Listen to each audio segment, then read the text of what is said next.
राधाकान्त सप्तका चरकवराणि राधे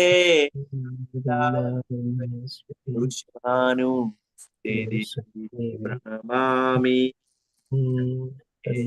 वाञ्छा कल्पतरुभ्यश्च कृपा सिन्धुभ्येव च पतितानां पावनेभ्यो वैष्णवेभ्यो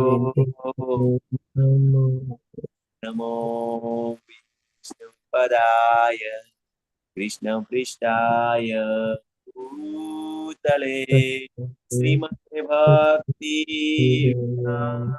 स्वामी इति नामि नमस्ते सरस्वती देवे गौरवाचारिणि निर्विशेष पाश्चात देशधारी जयत्री कृष्ण चैतन्य प्रभु नित्यानंद श्री अद्वैत श्रीवासादो भक्तवृंद हरे कृष्ण हरे कृष्ण कृष्ण कृष्ण हरे हरे राम हरे राम राम राम हरे अनंत कोटि वैष्णव वृंद की जय, शिला प्रभुपाद की जय, भगवत गीता की जय, सदगुरु देव की जय, श्री राधे गोविंद की जय। हरे कृष्ण। सर्व भक्तों ने दंडवत प्रणाम। हरे कृष्ण कीर्तिमान प्रभु जी, धन्यवाद कीर्तिमान प्रभु जी। हरे कृष्ण सर्वे ने श्रीला प्रभुपाद की जय, श्री राधा गोविंद प्रणाम। माफ करજો, આજે થોડુંક જરાક 10 મિનિટ જેવું ક્લાસમાં મોડું થઈ ગયું જોડા બદલ। તો આજે આપણે લેશું શ્રીમદ ભગવદ ગીતાનો ચોથો અધ્યાય, જેનું નામ છે જ્ઞાન યોગ। આ અધ્યાય કોઈ અર્જુનના પ્રશ્ન દ્વારા શરૂ નથી થતો, પણ ભગવાન શ્રી કૃષ્ણ પહેલા શ્લોકમાં કહે છે।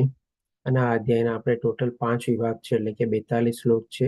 અને આજે આપણે 24 શ્લોક આપણે કવર કરશું, બાકીના 18 શ્લોક છે આપણે આવતીકાલે કવર કરશું, એટલે કે 3 વિભાગ આપણે આમાં કવર કરી લેશું આજે। તો આગળ વધતા જઈએ પહેલા વિભાગમાં। તો આમાં પહેલા શ્લોકમાં ભગવાન શ્રી કૃષ્ણ કહે છે, પૂર્ણ પુરુષોત્તમ ભગવાન શ્રી કૃષ્ણએ કહ્યું, મેં આ અવિનાશી યોગના વિજ્ઞાનનો ઉપદેશ સર્વદેવ સૂર્યદેવ વિવસ્વાનને આપ્યો, અને વિવસ્વાને માનવોના પિતા મનુને ઉપદેશ આપ્યો, અને મનુએ વળી આ ઉપદેશ ઈક્ષ્વાકુને આપ્યો। તો આ જે ભગવદ્ ગીતાનું જ્ઞાન છે કેટલું પુરાતન છે, અને ભગવાન શ્રી કૃષ્ણે જ્યારે સૂર્ય ભગવાનને સૌથી પહેલા જ્ઞાન આપ્યું, એટલે કે આ ભગવદ્ ગીતાનો ઉદ્ભવ કેટલા વર્ષો પહેલા થયેલો, પછી જે મનુને આપ્યું, એટલે સૂર્ય ભગવાન પછી આપણને મનુને પ્રાપ્ત થયું, એટલે કે આ પૃથ્વી લોક ઉપર માનવ જાતિ માટે આ ભગવદ્ ગીતા ક્યારે ઉદ્ભવી, એટલે કે આ બંને વચ્ચેનો થોડો ઘણો આપણે સમયગાળા વિશેનું આમાં જ્ઞાન લેશું, કે જેથી કરીને આપણને સમજાવશે કે આ ભગવદ્ ગીતાનું જે જ્ઞાન જે છે એ ખાલી કેવળ અને કેવળ મહાભારતના યુદ્ધ ભૂમિ ઉપર ભગવાન શ્રી કૃષ્ણે અર્જુનને જે સંભળાવ્યું ત્યારે એનું ઓરિજિન નથી, અથવા ત્યારે એનું ઉદ્ભવસ્થાન નથી, પણ આ ભગવદ્ ગીતાનું જે જ્ઞાન જે છે બહુ જ અનાદિકાળથી છે અને અવિનાશી। ભગવાન આને કહે છે કે અવિનાશી યોગના, એટલે કે આ જે જ્ઞાન જે છે આ ક્યારેય સમાપ્ત ન થવા વાળું જ્ઞાન છે, અથવા તો ક્યારેય વિનાશ થવા વાળું જ્ઞાન નથી। આવી રીતે ભગવાન આ જ્ઞાન કેટલું પુરાતન છે અને કેવી રીતે અવિનાશી છે એ વિશે આપણને સમજાવે છે। હવે આના સંદર્ભમાં આપણે જોઈએ કે ભગવાન અહીંયા એક આપણને કહીને ગુરુ શિષ્ય પરંપરા વિશે નિર્દેશ કરે છે, કારણ કે એક સરસ મજાની સિક્વન્સ બતાવે છે કે સૌ પ્રથમ પહેલા ભગવાને આ વિવાસુન હતા સૂર્યદેવને જ્ઞાન આપ્યું, પછી સૂર્યદેવે મનુને આપ્યું, અને મનુએ ઈક્ષ્વાકુને આપ્યું। તો આ જે ભગવાન આપણને એક પરંપરા વિશે નિર્દેશ કરે છે, એના સંદર્ભમાં આપણે જોઈએ તો બીજા શ્લોકમાં કહે છે કે એ રીતે હે અર્જુન, આ પરમ વિજ્ઞાન ગુરુ શિષ્ય પરંપરા દ્વારા પ્રાપ્ત થયું, અને રાજર્ષિઓ એ જ રીતે જાણ્યું। એ વખતમાં જે બધા રાજા હતા એને આપણે રાજર્ષિઓ તરીકે વર્ણવ્યા હતા, એટલે કે આપણે કહી શકીએ કે એઝ ગુડ એઝ ઋષિ મુનિ જેવું જીવન એ લોકો જીવતા, કારણ કે એ બધા જે રાજા હતા ડેફિનેટલી એને વૈદિક જ્ઞાન ને બધું તો હતું જ, અને એવી જ રીતે સાથે સાથે એ લોકો પોતાની પ્રજાનું પણ માર્ગદર્શન બી કરતા, અને પ્રજાની સાર સંભાળ અને રખેવાળી બી કરતા। એટલા માટે એ બધા રાજાઓને રાજર્ષિઓ તરીકે વર્ણવવામાં આવતા, એટલે કે રાજા પ્લસ ઋષિ. પરંતુ કાળાંતરે આ પરંપરા તૂટી ગઈ અને તેથી આ વિજ્ઞાન યથાર્થ રૂપમાં લુપ્ત થયેલું જણાય છે. તો જે અહીંયા ભગવાન શ્રી કૃષ્ણ જે ગુરુ શિષ્ય પરંપરા વિશે બતાવે છે, એ ભગવાન શ્રી કૃષ્ણ પોતે કહે છે કે એ જે પરંપરા છે એ જે તૂટી ગઈ, એટલે કે જે સિક્વન્સમાં જ્ઞાન એકબીજાને પ્રાપ્ત થતું રહેલું છે, એ જે સિક્વન્સ છે એ તૂટી ગઈ અને એના કારણે સિક્વન્સ તૂટવાના કારણે ભગવાન કહે છે કે એની જે ઓરિજિનાલિટી જે હતી, એટલે કે યથાર્થ રૂપમાં જે જ્ઞાન હતું એ આસ્તે આસ્તે ખોવાઈ ગયેલું અથવા તો ઓછું થતું ગયું. તો આના સંદર્ભમાં આપણે સમજી શકીએ કે ભાઈ કોઈ જે જ્ઞાન જે ગુરુ શિષ્ય પરંપરામાં આવતું હોય, માની લો ગુરુ શિષ્ય પરંપરા દ્વારા એ જ્ઞાન મેળવવાની કોશિશ ન કરે અને ક્યાંક બીજે માર્ગેથી પોતે જ્ઞાન મેળવવાની કોશિશ કરે, અથવા તો કહી શકીએ કે ભાઈ જે સિક્વન્સમાં આપણે ન આવતું હોય તો ડેફિનેટલી એમાં એ જ્ઞાનમાં એને કંઈક સમજાય, કંઈક ન સમજાય, અથવા તો કંઈક એનું પોતાનું ભેળસેળ કરે, જે એને સમજાય એ બરાબર કહે, જે એને ન સમજાય કાં તો એ બાદ આપી દે, કાં તો એને કંઈક ને કંઈક ચેન્જ કરીને બતાવે. એટલે કે એ જે જ્ઞાનનો ઓરિજિનલ મિનિંગ હોય, એનું જે યથાર્થ રૂપ હોય અને જે એની પાછળનો કે એને કહેવાનો પાછળનું જે તાત્પર્ય હોય, જે ન સમજાય, એટલે કે આસ્તે આસ્તે આમાં કંઈક ને કંઈક મિક્સિંગ અથવા એડિશન ડિલિશન બધું ચાલતું હોય. તો એ રીતે ભગવાન કહે છે કે આ રીતે ગુરુ શિષ્ય પરંપરામાં જ્ઞાન પ્રાપ્ત ન થવાના કારણે અથવા તો એ સિક્વન્સ તૂટવાના કારણે એની જે ઓરિજિનાલિટી હતી એ જ્ઞાનની જે હતી એ આસ્તે આસ્તે લુપ્ત થઈ. તો એના ફળ સ્વરૂપે પછી આપણે જોઈએ કે આજે ગુરુ શિષ્ય પરંપરા જે અહીંયા ભગવાન બતાવે છે, આજની તારીખમાં પણ અત્યારે આ કઈ ગુરુ શિષ્ય પરંપરાઓ ચાલી રહી છે આપણે અહીંયા. તો એના સંદર્ભમાં આપણે શોર્ટમાં જોઈએ. તમને ખ્યાલ હોય તો કદાચ આપણે પહેલો અધ્યાય જ્યારે લેતા હોઈએ છીએ અને પર્ટિક્યુલરલી લેવલ 1માં, ત્યારે આપણે બધાને કહીએ છીએ કે આપણે ઇસ્કોનની ગુરુ શિષ્ય પરંપરાનું ફોલો કરીએ છીએ અને એમની જે આ ભગવદ્ ગીતા યથાર્થ રૂપે છે એને આપણે ફોલો કરીએ છીએ. તો અહીંયા આપણે એ સમજશું કે શું કામે આપણે એ ગુરુ શિષ્ય પરંપરાને ફોલો કરીએ છીએ અને ભગવદ્ ગીતાનું જે જ્ઞાન જે છે એ આપણે આ ગુરુ શિષ્ય પરંપરા દ્વારા આપણે જો ન મેળવીએ અથવા તો આપણે કોઈક બીજે ક્યાંકથી એને સમજવાની કોશિશ કરીએ તો એનું જે સાચું જ્ઞાન છે, જે સાચું એનો જે ભાવાર્થ અથવા તાત્પર્ય છે, એ કદાચ આપણને પણ એમાં ખોટું સમજવામાં ગેરલાભ થઈ શકે. તો અહીંયા આપણે જોઈએ કે જે 4 પરંપરા આપણે ચાલી આવે છે અત્યારે અહીંયા, એ કઈ પરંપરા છે? તો કે સૌથી પહેલા તો બ્રહ્માજીની પરંપરા છે. અને બ્રહ્માજીની પરંપરામાં જે મોટા આચાર્ય થઈ ગયા એ કોણ છે? તો કે માધવાચાર્ય. પછી બીજી એક લક્ષ્મીજી પરંપરા જે છે, એટલે કે શ્રી પરંપરા તરીકે કહેવાય છે, અને એમાં મોટા આચાર્ય થઈ ગયા રામાનુજાચાર્ય. અને પછી એક શિવ પરંપરા કહેવાય છે અથવા તો રુદ્ર પરંપરા, તો એમાં મોટા આચાર્ય થઈ ગયા વિષ્ણુ સ્વામી અને એના બીજા વલ્લભાચાર્યજી.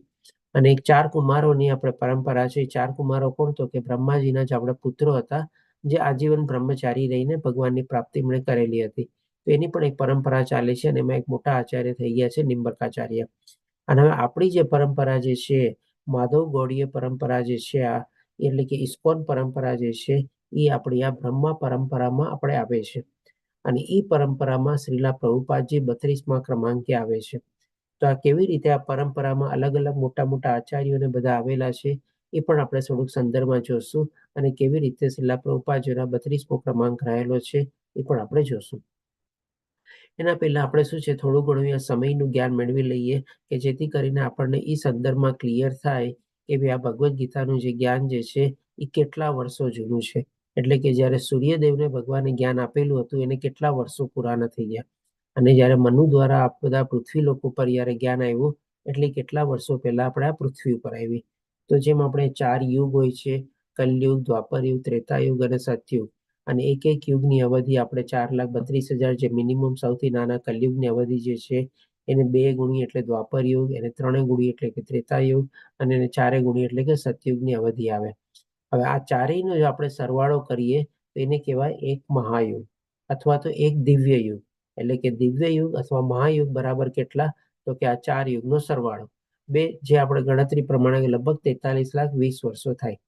આવા જે 71 દિવ્ય ભેગા થાય આપણે, એટલે કે 4,32,000 વર્ષો, સોરી 43,20,000 વર્ષોને આપણે 4.32 મિલિયન છે, 1 મિલિયન એટલે 10 લાખ, એટલે કે 43,20,000 વર્ષો ગુણ્યા 71 કરીએ એટલે થયું આપણે એક મન્વંતર. અને એક મન્વંતર એટલે કે આપણે જાણીએ છીએ એક મનુનું આપણે જીવન. અને આવા પાછા 14 મન્વંતર ભેગા થાય એટલે કે બ્રહ્માજીનો દિવસ, જેને આપણે કલ્પ તરીકે જાણીએ છીએ. અને આ બ્રહ્માજીનો દિવસ એટલે કે અડધો દિવસ, આખો દિવસ નહીં. એટલા માટે એટલી જ પાછી આપણે 15 સંધ્યામાં એડ કરીએ એટલે કે 14 મન્વંતર અને 15 સંધ્યા બરાબર બ્રહ્માજીનો એક આખો દિવસ થયો. અને એક આખા દિવસને આપણે જ્યારે 360 ગુણીએ, કારણ કે ચંદ્ર કેલેન્ડર આપણે ફોલો કરીએ છીએ, એટલે કે 360 દિવસ આપણે જો ગુણીએ ત્યારે આપણે વાવે બ્રહ્માજીનો આપણે 1 વર્ષ, અને આને પાછા આપણે 100 ગુણીએ એટલે કે વાવે બ્રહ્માજીનું આખું આયુષ્ય.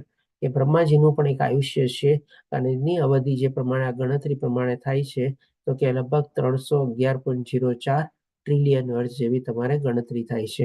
આ રીતે આખે બ્રહ્માજીનું આયુષ્ય આવ્યું. એટલે કે એની પહેલા જ્યારે ભગવાને આ બધું જે જ્ઞાન આપેલું હતું એના સંદર્ભમાં આપણે જોઈએ તો જે ગણતરી પ્રમાણે થાય છે, અત્યારે લગભગ બ્રહ્માજીના 50 વર્ષો કમ્પ્લીટ થઈ ગયા છે અને 50 વર્ષો હજી બીજા બાકી છે. એટલે કે લગભગ 155.52 ટ્રિલિયન વર્ષ જેવા કમ્પ્લીટ થઈ ગયા છે અને બાકીના 155.52 ટ્રિલિયન વર્ષ જેવા બાકી છે આપણે. એટલે કે આટલા વર્ષો પહેલા ભગવદ્ ગીતાનું જ્ઞાન જે છે એ આપણે આવેલું હતું. તો આ ગણતરી પ્રમાણે જો આપણે જોઈએ તો લગભગ આપણને 12 કરોડ વર્ષ પહેલા સાબિત થાય છે કે આ ભગવદ્ ગીતાનું જે જ્ઞાન હતું એ ભગવાન શ્રી કૃષ્ણે વિવાસ્વનને એટલે કે સૂર્યદેવને આપેલું હતું. અને સૂર્યદેવજી આપણે મનુને આપ્યું તો એ ગણતરી પ્રમાણે જો આપણે જોઈએ તો લગભગ આપણે સમજો ને કે 20 લાખ વર્ષો પહેલા આ ભગવદ્ ગીતાનું જ્ઞાન આ મૃત્યુલોક અથવા પૃથ્વી પર આવેલું હતું, જે એક સ્મૃતિના રૂપમાં આપણે જળવાયેલું હતું. એટલે કે આ જે ગણતરી આપણે જોયું કે આના દ્વારા આપણે ભગવદ્ ગીતાજી કેટલી પુરાતન છે અને એમાં રહેલું જ્ઞાન અવિનાશી છે, જે ભગવાન આપણને પોતે કહે છે એ કેટલું જૂનું છે. નહીં કે કેવળ અને કેવળ મહાભારતનું યુદ્ધ ભૂમિ ઉપર ભગવાન શ્રી કૃષ્ણ અર્જુનને સંભળાવ્યું, ભગવદ્ ગીતાનું જ્ઞાન આપ્યું ત્યારે જ ભગવદ્ ગીતા ઉદ્ભવ્યું એવું નથી આપણે. અને આ જે ગણતરી આપણે જોઈએ તો એને જે શોર્ટમાં આપણે સમજવી હોય તો આપણે એટલું સમજી શકીએ કે ભાઈ બ્રહ્માજીનું 1 સેકન્ડ બરાબર આપણા 1 લાખ વર્ષો, અને એને આપણે 60 ગુણીએ એટલે કે બ્રહ્માજીની 1 મિનિટ બરાબર આપણા 60 લાખ વર્ષો, અને એને પાછા આપણે 60 ગુણીએ એટલે કે બ્રહ્માજીનું 1 કલાક બરાબર આપણા અહીંયા કેટલા આવે છે, એકમ, દશક, 100, 1000, 10,000, લાખ, 10 લાખ, કરોડ, એટલે કે 36 કરોડ વર્ષો થયા આપણે બ્રહ્માજીનું 1 કલાક બરાબર. અને એને પાછા આપણે 24 ગુણીએ એટલે કે બ્રહ્માજીના 1 દિવસ બરાબર આપણા આટલા વર્ષો થાય, 8 અબજ કે કેટલા થાય, 8 અબજ 64 કરોડ. 8 અબજ 64 કરોડ વર્ષો થયા. ધન્યવાદ અક્ષય પ્રભુજી. એટલે કે આ ગણતરી આપણે જો શોર્ટમાં આપણે સમજવી હોય આપણે ડેફિનેટલી આ ગણતરી પણ બહુ લાંબી છે, પણ જસ્ટ એ ખાલી આપણા રેફરન્સ પૂરતું આવી રીતે આ જે છે ગણતરી આપણે જે અત્યાર સુધી સંક્ષિપ્તમાં સમજાવી, એટલે કે સમયગાળો જે છે સમયનું જ્ઞાન, કારણ કે આપણે જાણીએ છીએ કે ભગવદ્ ગીતામાંથી આપણને 5 મહત્વના વિષયનું જ્ઞાન મળે છે. ક્યાં 5 મહત્વના વિષય છે, કોણ કહેશે? ભગવાન, જીવ, પ્રકૃતિ, ભક્તિ, કર્મ અને કાળ. બરાબર, સરસ છે પ્રભુજી. તો હવે જોઈએ આ જે ભગવાન આપણને સમજાવે છે એ પ્રમાણે ત્રીજા શ્લોકમાં આવે કે છે તેજ આ પ્રાચીન યોગ, એટલે કે યોગ એટલે કે ભગવાન સાથે આપણે જોડાવું, અને આ પ્રાચીન એટલે કે જૂનું, એટલે કે આ જે જ્ઞાન જે ભગવદ્ ગીતાનું જ્ઞાન છે કેટલું જૂનું છે આપણે. અને શેના વિશેનું જ્ઞાન છે તો કે ભાઈ પરમેશ્વર સાથેના સંબંધનું વિજ્ઞાન. એટલે કે આ રીતે એક જાતનું વિજ્ઞાન એટલા માટે કે ભાઈ આપણે એને પ્રેક્ટિકલી આચરણમાં મૂકી શકીએ છીએ અને ભગવાનની સાથે આપણે જોડાઈ શકીએ છીએ. કારણ કે કોઈ પણ ચીજને આપણે વિજ્ઞાન તરીકે ક્યારે સમજીએ, જ્યારે લેબોરેટરીમાં જાય અને આપણને પ્રેક્ટિકલ રીતે બધા પુરાવાને મળે, એક્સપેરિમેન્ટ ને બધા સાચા પુરવાર થાય ત્યારે આપણે કહી શકીએ કે ના ભાઈ આ ચીજ સાચી છે. તો આ જે જ્ઞાન જે આપણને મળેલું છે એ ભગવાન શ્રી કૃષ્ણ દ્વારા, એ ભગવાન કહે છે કે ભાઈ પણ વિજ્ઞાન રૂપ છે, એટલા માટે કારણ કે એનું આચરણમાં પણ આપણે મૂકી શકીએ છીએ અને એવું આચરણમાં મૂકીને પણ આપણે ભગવાનની પ્રાપ્તિ અથવા પરમેશ્વરને પ્રાપ્ત કરી શકીએ છીએ. એટલા માટે પરમેશ્વર સાથે જોડાવાના વિષયનું આપણનું વિજ્ઞાન છે. અને આજે હું તને કહી રહ્યો છું એટલે કે ભગવાન શ્રી કૃષ્ણ એ જે પ્રાચીન અને અવિનાશી જ્ઞાન જે છે અથવા તો જે ઓરિજિનલ રૂપમાં છે, જે યથાર્થ રૂપમાં છે, એ હવે અર્જુનને કહે છે કે હું તને ફરીથી કહી રહ્યો છું, કારણ કે તું મારો ભક્ત તથા મિત્ર છે અને તેથી આ વિજ્ઞાનના દિવ્ય રહસ્યને સમજી શકે છે. તો જો આપણા બધામાંથી ઘણા લોકોએ ભગવદ્ ગીતા આની પહેલા વાંચી હશે.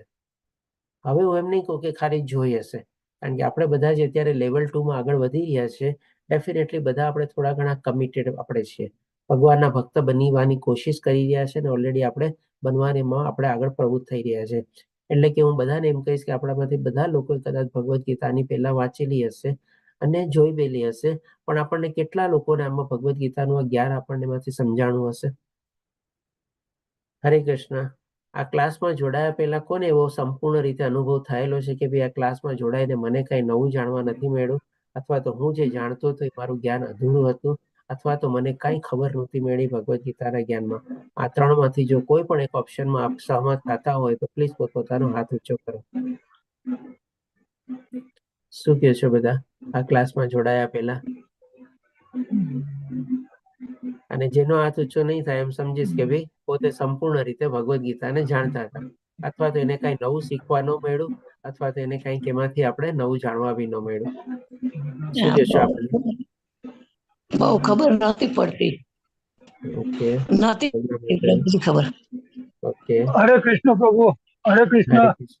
હરે કૃષ્ણ. બોલો પ્રભુ 10 વર્ષ પહેલા ગીતા વાંચેલી, મહિને એક વખત ગીતા વાંચતો હતો, એટલે કે 12 મહિના 12 વખત ગીતા મારી પૂરી હતી, એટલે 120 વખત ને વાંચી કાઢેલી. પણ જયારે 38મી બેચમાં જોડાયો ત્યારે ખબર પડી કે ગીતા શું કહેવા માંગે છે. બોલો આનાથી વધારે આપણને સાચું રીતે કોણ કહી શકે? બોલો. લગભગ ઓલમોસ્ટ ઘણા લોકોના હેન્ડ રેઝ છે, આપણે જોઉં છું અહીંયા. અને જે લોકોના હેન્ડ રેઝ નથી, મારા ખ્યાલથી કદાચ એ લોકો સાંભળતા નહીં હશે કે ખબર નહીં આપણને. શીતલ માતાજી, એમાં માતાજી, આ બધાને શું ખબર છે? આપનું શું કેવું છે? પ્રભુજી મેં પણ ક્લાસ પહેલા છે 2-3 વખત વાંચેલી હતી, એટલે કે મમ્મી પપ્પાએ કીધું હોય અને વાંચી હોય એ બાબત. એમ પછી સમજાય એવું કઈ હતું નહીં એમ. ત્યારે તો હું 10th માં ને એમ હતી એમ. હરે કૃષ્ણ પ્રભુજી. હરે કૃષ્ણ પ્રભુજી. હરે કૃષ્ણ. હરે કૃષ્ણ પ્રભુજી. હા માતાજી બોલો. હરે કૃષ્ણ. પેલા ગીતા વાંચતા પ્રભુજી, પણ વાંચવા ખાતર વાંચી જાય એવું થતું. હવે આમ આપણને સમજપૂર્વક વાંચવાની ઈચ્છા થાય એમ, અને સમજીએ એનો ભાવ સમજીએ એના વિશે, એટલું ફરક પડે. ઓકે સરસ. ચાલો બાકી પણ બધાનો હવે ઓલમોસ્ટ હેન્ડ બધાનો જોઉં છું કે રેસ થઈ ગયો છે. તો ડેફિનેટલી જે પ્રમાણે આપણે જોયું કે ભાઈ જેટલા આપણે પાર્ટિસિપેન્ટ અત્યારે છીએ, લગભગ 30 જેટલા 25 જેટલા પાર્ટિસિપેન્ટ, ઓલમોસ્ટ બધાનું કહેવાનું અથવા મંતવ્ય એ જ છે કે ભાઈ આ ભગવદ્ ગીતા આપણે ઘણી વખત પહેલા વાંચેલી હતી, અને જે પ્રમાણે રમેશ પ્રભુજીએ કીધું ને 120 વખત ભગવદ્ ગીતા વાંચી લીધી. બોલો. તેમ છતાં પણ એમને કાંઈ સરસ રીતે સમજણ પડી નહીં. અને જ્યારે 38માં બેચ, એટલે કે અત્યારે આપણે 45મો બેચ જસ્ટ હજી આપણે લાસ્ટ મહિનામાં કમ્પ્લીટ કર્યો, એટલે કે લગભગ સમજો ને 7-8 મહિના પહેલા આપણે રમેશ પ્રભુજી આમાં જોડાયેલા, અને ત્યાર પછી એના સરસ રીતે સમજાણી, અને એમાં રીતે કઈ નહીં કે લેવલ 1માં 38માં બેચમાં જોડાણા. અને આજની તારીખમાં રમેશ પ્રભુજી તમે કેટલા લેવલમાં છો? આપના શબ્દોમાં જ કહો. પ્રભુ આજે 45મી બેચ મારા લેવલ 1માં થઈ, લેવલ 2 પતી ગયું, એનું સર્ટી આવી ગયું. લેવલ 3 ની એક્ઝામ આપી એટલે એનું સર્ટી આવશે. લેવલ 4 નું સર્ટી આવી ગયું, અને ભક્તિ શાસ્ત્રી ચાલુ છે અત્યારે. બોલો. એટલે કે 7 મહિનાની અંદર જે 120 વાર હમણાં ભગવદ્ ગીતા વાંચેલી, અને 10 વર્ષ સુધી જેમાં હમણાં વાંચેલી, 10 થી 12 વર્ષમાં, એમાં જેટલો એને લાભ ન થયો એટલો લાભ એમને 7 મહિના જ્યારે 38માં બેચમાં જોડાણા, અને આજે આપણે કહી શકીએ કે જેમ કે અત્યારે એપ્રિલ 2024 ચાલે છે, અને 7 મહિનામાં એ 5મા લેવલ સુધી પહોંચી ગયા, જે આપણે કહી શકીએ કે ટોપ મોસ્ટ લેવલ. આપણે આ બધાને ઓનલાઈન કોર્સનું જે આપણે આયોજન થયેલું છે મનીષા દાસ પ્રભુજી દ્વારા, જેનો આપણે બધા લાભ લઈએ છીએ, એમાં પોતે એકદમ ટોપ મોસ્ટ, એકદમ ઉપરના લેવલ સુધી આપણે પહોંચી ગયા, અને પોતાની આધ્યાત્મિક યાત્રા હમણાં આગળ વધારી. તો ડેફિનેટલી આપણે જોઈ શકીએ છીએ કે આના સંદર્ભમાં કે જે ભગવાને કીધું ને કે આ ભગવદ્ ગીતાનું જે જ્ઞાન જે છે ને, એ આપણે ભગવાનના ભક્ત બનીએ ને ત્યારે જ છે ને આપણને સમજાય. બાકી એક માતાએ કીધું આપણને કે ભાઈ ખાલી વાંચવા ખાતર વાંચી જતા. અવની માતાજીએ કીધું કે ભાઈ મમ્મી પપ્પાએ કીધું એટલે એ પ્રમાણે મેં વાંચી લીધી, પણ કઈ સમજાણું નહીં. તો ઇનફેક્ટ મારી પણ અવસ્થા એવી જ હતી. મેં પણ ભગવદ્ ગીતા તમને કહું ને તો લગભગ 5-7 વર્ષનો હોઈશ ને ત્યારે મેં સૌથી પહેલા જોઈ હતી. અને મને પણ મમ્મીએ કીધું કે ભલે તને સંભળાય કે ન સમજાય, સમજાય કે ન સમજાય, વાંચતા આવડે કે ન આવડે, કારણ કે ત્યારે તો હજી સ્કૂલમાં જસ્ટ બેઠો હતો, મને તો હજી કખ ગઉં શીખતો હતો આપણે ત્યારે. મમ્મીએ કીધું એટલે કે બસ એમાં સરસ મજાના ઓલા કલરફુલ ફોટા હતા ને, એ મને ફોટા જોવા ગમતા, એટલે હું ફોટા જોતો. એટલે કે પછી એના પછી પણ 2-3 વાર ભગવદ્ ગીતા વાંચી હશે, પણ ડેફિનેટલી આટલું સરસ રીતે આટલું જ્ઞાન મને પણ પોતાને સમજાણું નહોતું, અને મને પણ પોતાને ખ્યાલ નહોતો કે ભાઈ એક વખત એવો આવશે કે ભાઈ હું ભગવદ્ ગીતાનું જ્ઞાન આપીશ કોઈકને. અને આપણે કહી શકીએ ને કે ભાઈ આપણે ડેફિનેટલી આપણામાં કોઈ એવી લાયકાત નથી, કોઈ કાબિલિયત નથી. આ ભગવાન દ્વારા જ આપણે નિમિત્ત બનીએ છીએ અને એમાં જ આપણે બધા જોડાયેલા છીએ અને એનો આપણે લાભ લઈ રહ્યા છીએ. તો વન્સ અગેન થેન્ક્સ ટુ આપણે નમનીસા દાસ પ્રભુજી અને શ્રીલા પ્રભુપાદજીને કે ભાઈ ડેફિનેટલી આ બધી ચીજોનો આપણને અત્યારે લાભ મળી રહ્યો છે અને આપણે બધા એક સાથે એક સહકારે જોડાઈને બધા આપણી પોતપોતાની આધ્યાત્મિક જર્નીમાં આગળ વધી રહ્યા છે. આ રીતે જે મેં ભગવાન બતાવે છે, એક ભક્ત બનીએ ને ત્યારે જ આપણે આ ભગવદ્ ગીતાનું જ્ઞાનને આપણે સરસ રીતે સમજી શકીએ. અને એમાં દિવ્ય રહસ્ય એટલે કે આમ જોવા જાવ તો રહસ્ય કાંઈ નથી, પણ આ રહસ્ય ક્યારે સમજાય કોઈને કે જ્યારે કોઈ ભગવાનના ભક્ત બન્યા હોય ત્યારે જ. બાકી આજની તારીખમાં તો કેટલી બધી ભગવદ્ ગીતાઓ આપણને ઉપલબ્ધ છે માર્કેટમાં, કેટલા બધા મહાપુરુષોના લોકોના એના ઉપર અલગ અલગ ભાષ્યો બી રહેલા છે. તેમ છતાં પણ આપણને એ બધું આપણે સાંભળીએ છીએ, વાંચીએ છીએ, પણ આપણને નથી સમજાતું એટલું. પણ જ્યારે આવી રીતે સંપૂર્ણ રીતે એક ભક્ત દ્વારા જ કહેવામાં આવે એટલે એના જ આપણે ગુરુ શિષ્ય પરંપરાને આપણે જ્યારે ફોલો કરીએ ત્યારે જ આપણે કહી શકીએ કે આ સાચું જે દિવ્ય જ્ઞાન જે છે એ રહસ્ય રૂપ જે છે એ રહસ્ય આપણને છતું થાય. બાકી આમ જોવા જાવ તો રહસ્ય રૂપ કાંઈ નથી. આમ બધી જગ્યાએ બધી ગીતાઓને બધું અવેલેબલ છે. ભગવાન એમાં કંઈ લોક કરેલું છે? કાંઈ લોક કરેલું નથી. પણ રહસ્ય એ સેન્સમાં છે કે ભાઈ જ્યાં સુધી આપણે આવી રીતે આપણે ભક્ત બનીને ન સાંભળીએ અને ગુરુ શિષ્ય પરંપરામાં ન સાંભળીએ ત્યાં સુધી આપણને એમાં કાંઈ ન સમજાય. ઓકે, સરસ. અને નૈના માતાજી પણ કહે છે કે પહેલા ખાલી રીડિંગ જ કરતી હતી પણ ખબર જ નહોતી. ઓકે, સરસ. કિરણ માતાજી, નૈના માતાજી, આ બધાનો હેન્ડ રેઝ છે, લોઅર કરી શકો છો જો બીજું કંઈ એડ ન કરવું હોય તો. ઓકે, તો હવે આના સંદર્ભમાં આપણે જોઈએ કે ભાઈ હવે આ ભગવાન જે જ્ઞાન જે છે ચોથા શ્લોકમાં આપણને અર્જુન કહે છે કે અર્જુનનો પ્રશ્ન આવે છે, ઇનડાયરેક્ટલી આપણે કહી શકીએ કે આપનો જન્મ અર્વાચીન કાળમાં થયો છે, એટલે કે મોડર્ન ટાઈમમાં. શું કામ મોડર્ન ટાઈમ? તો કે ભાઈ સૂર્યદેવ અને તો અનાદિકાળથી છે. સૂર્યદેવ વિવાસુનો જન્મ તો પ્રાચીન કાળમાં થયો છે. તો પછી હું કેવી રીતે સમજુ કે પ્રાચીન કાળમાં આપે તમને આ વિદ્યાનો ઉપદેશ આપ્યો? તો ડેફિનેટલી અર્જુનનો પ્રશ્ન બરાબર જ છે. કારણ કે ભગવાને આગલા શ્લોકમાં શું કીધું કે તું મારો મિત્ર છે અને ભક્ત છે, એટલા માટે તું આ જ્ઞાન સમજી શકે છે. એટલે કે બંને એક ઉંમરના હતા અને બંને સખા હતા, ભાઈઓ બી હતા. એટલે કે અર્જુનને સહેજે પ્રશ્ન ઉભો થાય કે ભગવાન તમે મને ભક્ત બી કહો છો, તમે મને મિત્ર બી કહો છો, તમે મારા સમવયના છો અને તમે મને કહો છો કે ભાઈ આ જે જ્ઞાન જે છે પ્રાચીન છે અને મેં સૌથી પહેલા સૂર્ય ભગવાનને આપ્યું. હું કેવી રીતે સમજી શકું? બહુ વિનયપૂર્વક આપણે ભગવાનને આવી રીતે વિનંતી કરે છે અને ભગવાન પણ એનો જવાબ આપે છે. તો ભગવાન કહે છે આપણને 5મા શ્લોકમાં કહે છે, સોરી, ભગવાન બોલ્યા તારા અને મારા અનેકાનેક જન્મ થઈ ચૂક્યા છે, હું તે બધા યાદ રાખી શકું છું, પરંતુ હે પરંતુ તું તેને યાદ રાખી શકતો નથી. ઓકે, નૈના માતાજી આપનો હેન્ડ ઓવર કરું છું. શોભના માતાજી આપનો બી હેન્ડ ઓવર કરું છું. તો અહીંયા ભગવાન આપણને સ્પષ્ટ રીતે અર્જુનના મારફત દ્વારા કહે છે કે ભગવાન ત્રિકાળ જ્ઞાની છે. ડેફિનેટલી બીજા અધ્યાયના 12મા શ્લોકમાં આપણને ત્યારે ક્લિયર થાય છે, કારણ કે જ્યારે ભગવાન કહે છે કે ભાઈ એવું ક્યારેય ન હતું કે આ બધા રાજાઓ નહોતા અને એવું પણ નથી કે આ ભવિષ્યમાં બધા નહીં રહે. અને આ શ્લોક દ્વારા પણ આપણને એવો સ્પષ્ટ થાય છે કે અહીંયા જેમ ભગવાન કહે છે ને કે ભાઈ તારા અને મારા અનેક જન્મો થઈ ચૂક્યા છે. હાલાકી ભગવાનનો જન્મ નથી થતો, ભગવાન પ્રગટ થાય છે અને અવતરે છે, પણ અહીંયા જસ્ટ અર્જુનને સમજાવવા માટે એવી રીતે કહે છે કે અનેક જન્મો થઈ ગયા છે. કારણ કે આના પછીના શ્લોકમાં ભગવાન કહે છે કે હું અજન્મા નહીં છું. અને ભગવાન કહે છે કે ભાઈ હું બધાને યાદ રાખીશ. એટલે કે ભગવાનને જે છે યાદદાસ્ત જે છે ભગવાનની આપણે કહી શકીએ આ ભૌતિક દુનિયાથી આપણે જોડાયેલી નથી આપણે, પણ આપણે કહી શકીએ કે ભગવાનનું જે શરીર ને બધું જે છે એ દિવ્ય છે. અને આવી રીતે ભગવાન આપણા હૃદયમાં પરમાત્મા તરીકે રહેલા છે અને આપણા દરેકે દરેક આત્માની જે યાત્રાઓ જે છે, જે પૂર્વજન્મમાં જે કેવું શરીર ભોગવેલું હતું, કેવા કર્મો કરેલા હતા, એના આગલાના કેટલાય જન્મો આપણી જે આત્મા નિરંતર પસાર કરતી આવે છે, એ બધું પરમાત્મા તરીકે આપણી સાથે રહેલા છે અને એમને આ બધી ચીજો યાદ છે. અને હજી આગલી શું ગતિ થવાની છે એ પણ આપણે પરમાત્મા આપણી સાથે જ રહેવાના છે અને એમને પણ બધું ખબર રહેવાની જ છે. એટલા માટે ભગવાન શ્રી કૃષ્ણ કહે છે કે હું એ બધું યાદ રાખી શકું છું. એટલે કે પૂર્ણ પુરુષોત્તમ પરમેશ્વર ભગવાન શ્રી કૃષ્ણ આ બધી ચીજોને યાદ રાખી શકે છે, કારણ કે હંમેશા આપણી સાથે પરમાત્મા તરીકે જોડાયેલા છે. પણ આપણે જે ઇન્ડિવિજ્યુઅલ આત્મા જે છે ભગવાનના અંશ તરીકે જીએ છીએ, અથવા તો એક મોટી પ્રચંડ અગ્નિના નાનકડા તણખલા જેવા જે આપણે છીએ, આપણને આપણો પૂર્વજન્મને બધું કંઈ યાદ રહેતું નથી. અને એ રીતે ભગવાન અહીંયા આવી રીતે અર્જુનને સ્પષ્ટ કરે છે કે ભાઈ તને આ બધું યાદ રાખી નથી, પણ હું આ બધાને યાદ રાખી શકું છું. હવે જે ભગવાન પોતાનું દિવ્ય શરીર અને કેવી રીતે બધું યાદ રાખે છે એના સંદર્ભમાં આપણને સ્પષ્ટ કરીને બતાવે છે કે જો કે હું અજન્મા છું, એટલે કે ભગવાન ડેફિનેટલી ક્યારેય જન્મતા નથી. ભૌતિક દુનિયાના સંદર્ભમાં પણ ભગવાન હંમેશા પ્રગટ અને અવતરિત થાય છે અને કે છે મારો દેહ દિવ્ય કદી નાશ પામતો નથી, ભગવાનનો દેહ પણ કદી નાશ થતો નથી. આપણા આત્મા અને પરમાત્મા બંનેની આઈડેન્ટિટી અલગ અલગ છે, પણ ભગવાનની આત્મા અને પરમાત્મામાં કોઈ અલગ અલગ આઈડેન્ટિટી નથી. પોતે એક જ છે, પોતે પૂર્ણ પુરુષોત્તમ પરમેશ્વર તરીકે પરમાત્મા તરીકે રહેલા છે એ છે. તથા હું સર્વ જીવોનો સ્વામી છું, કારણ કે ડેફિનેટલી બધા જીવો જે છે એમનામાંથી જ ઉદ્ભવ થયેલા છે અને એ જ પોતે બીજ પ્રદાતા પિતા છે. છતાં હું દરેક યુગમાં મારા દિવ્ય મૂળ રૂપમાં પ્રગટ થાઉં છું, એટલે કે દરેક યુગમાં ભગવાન પોતાના દિવ્ય રૂપમાં પ્રગટ થાય છે.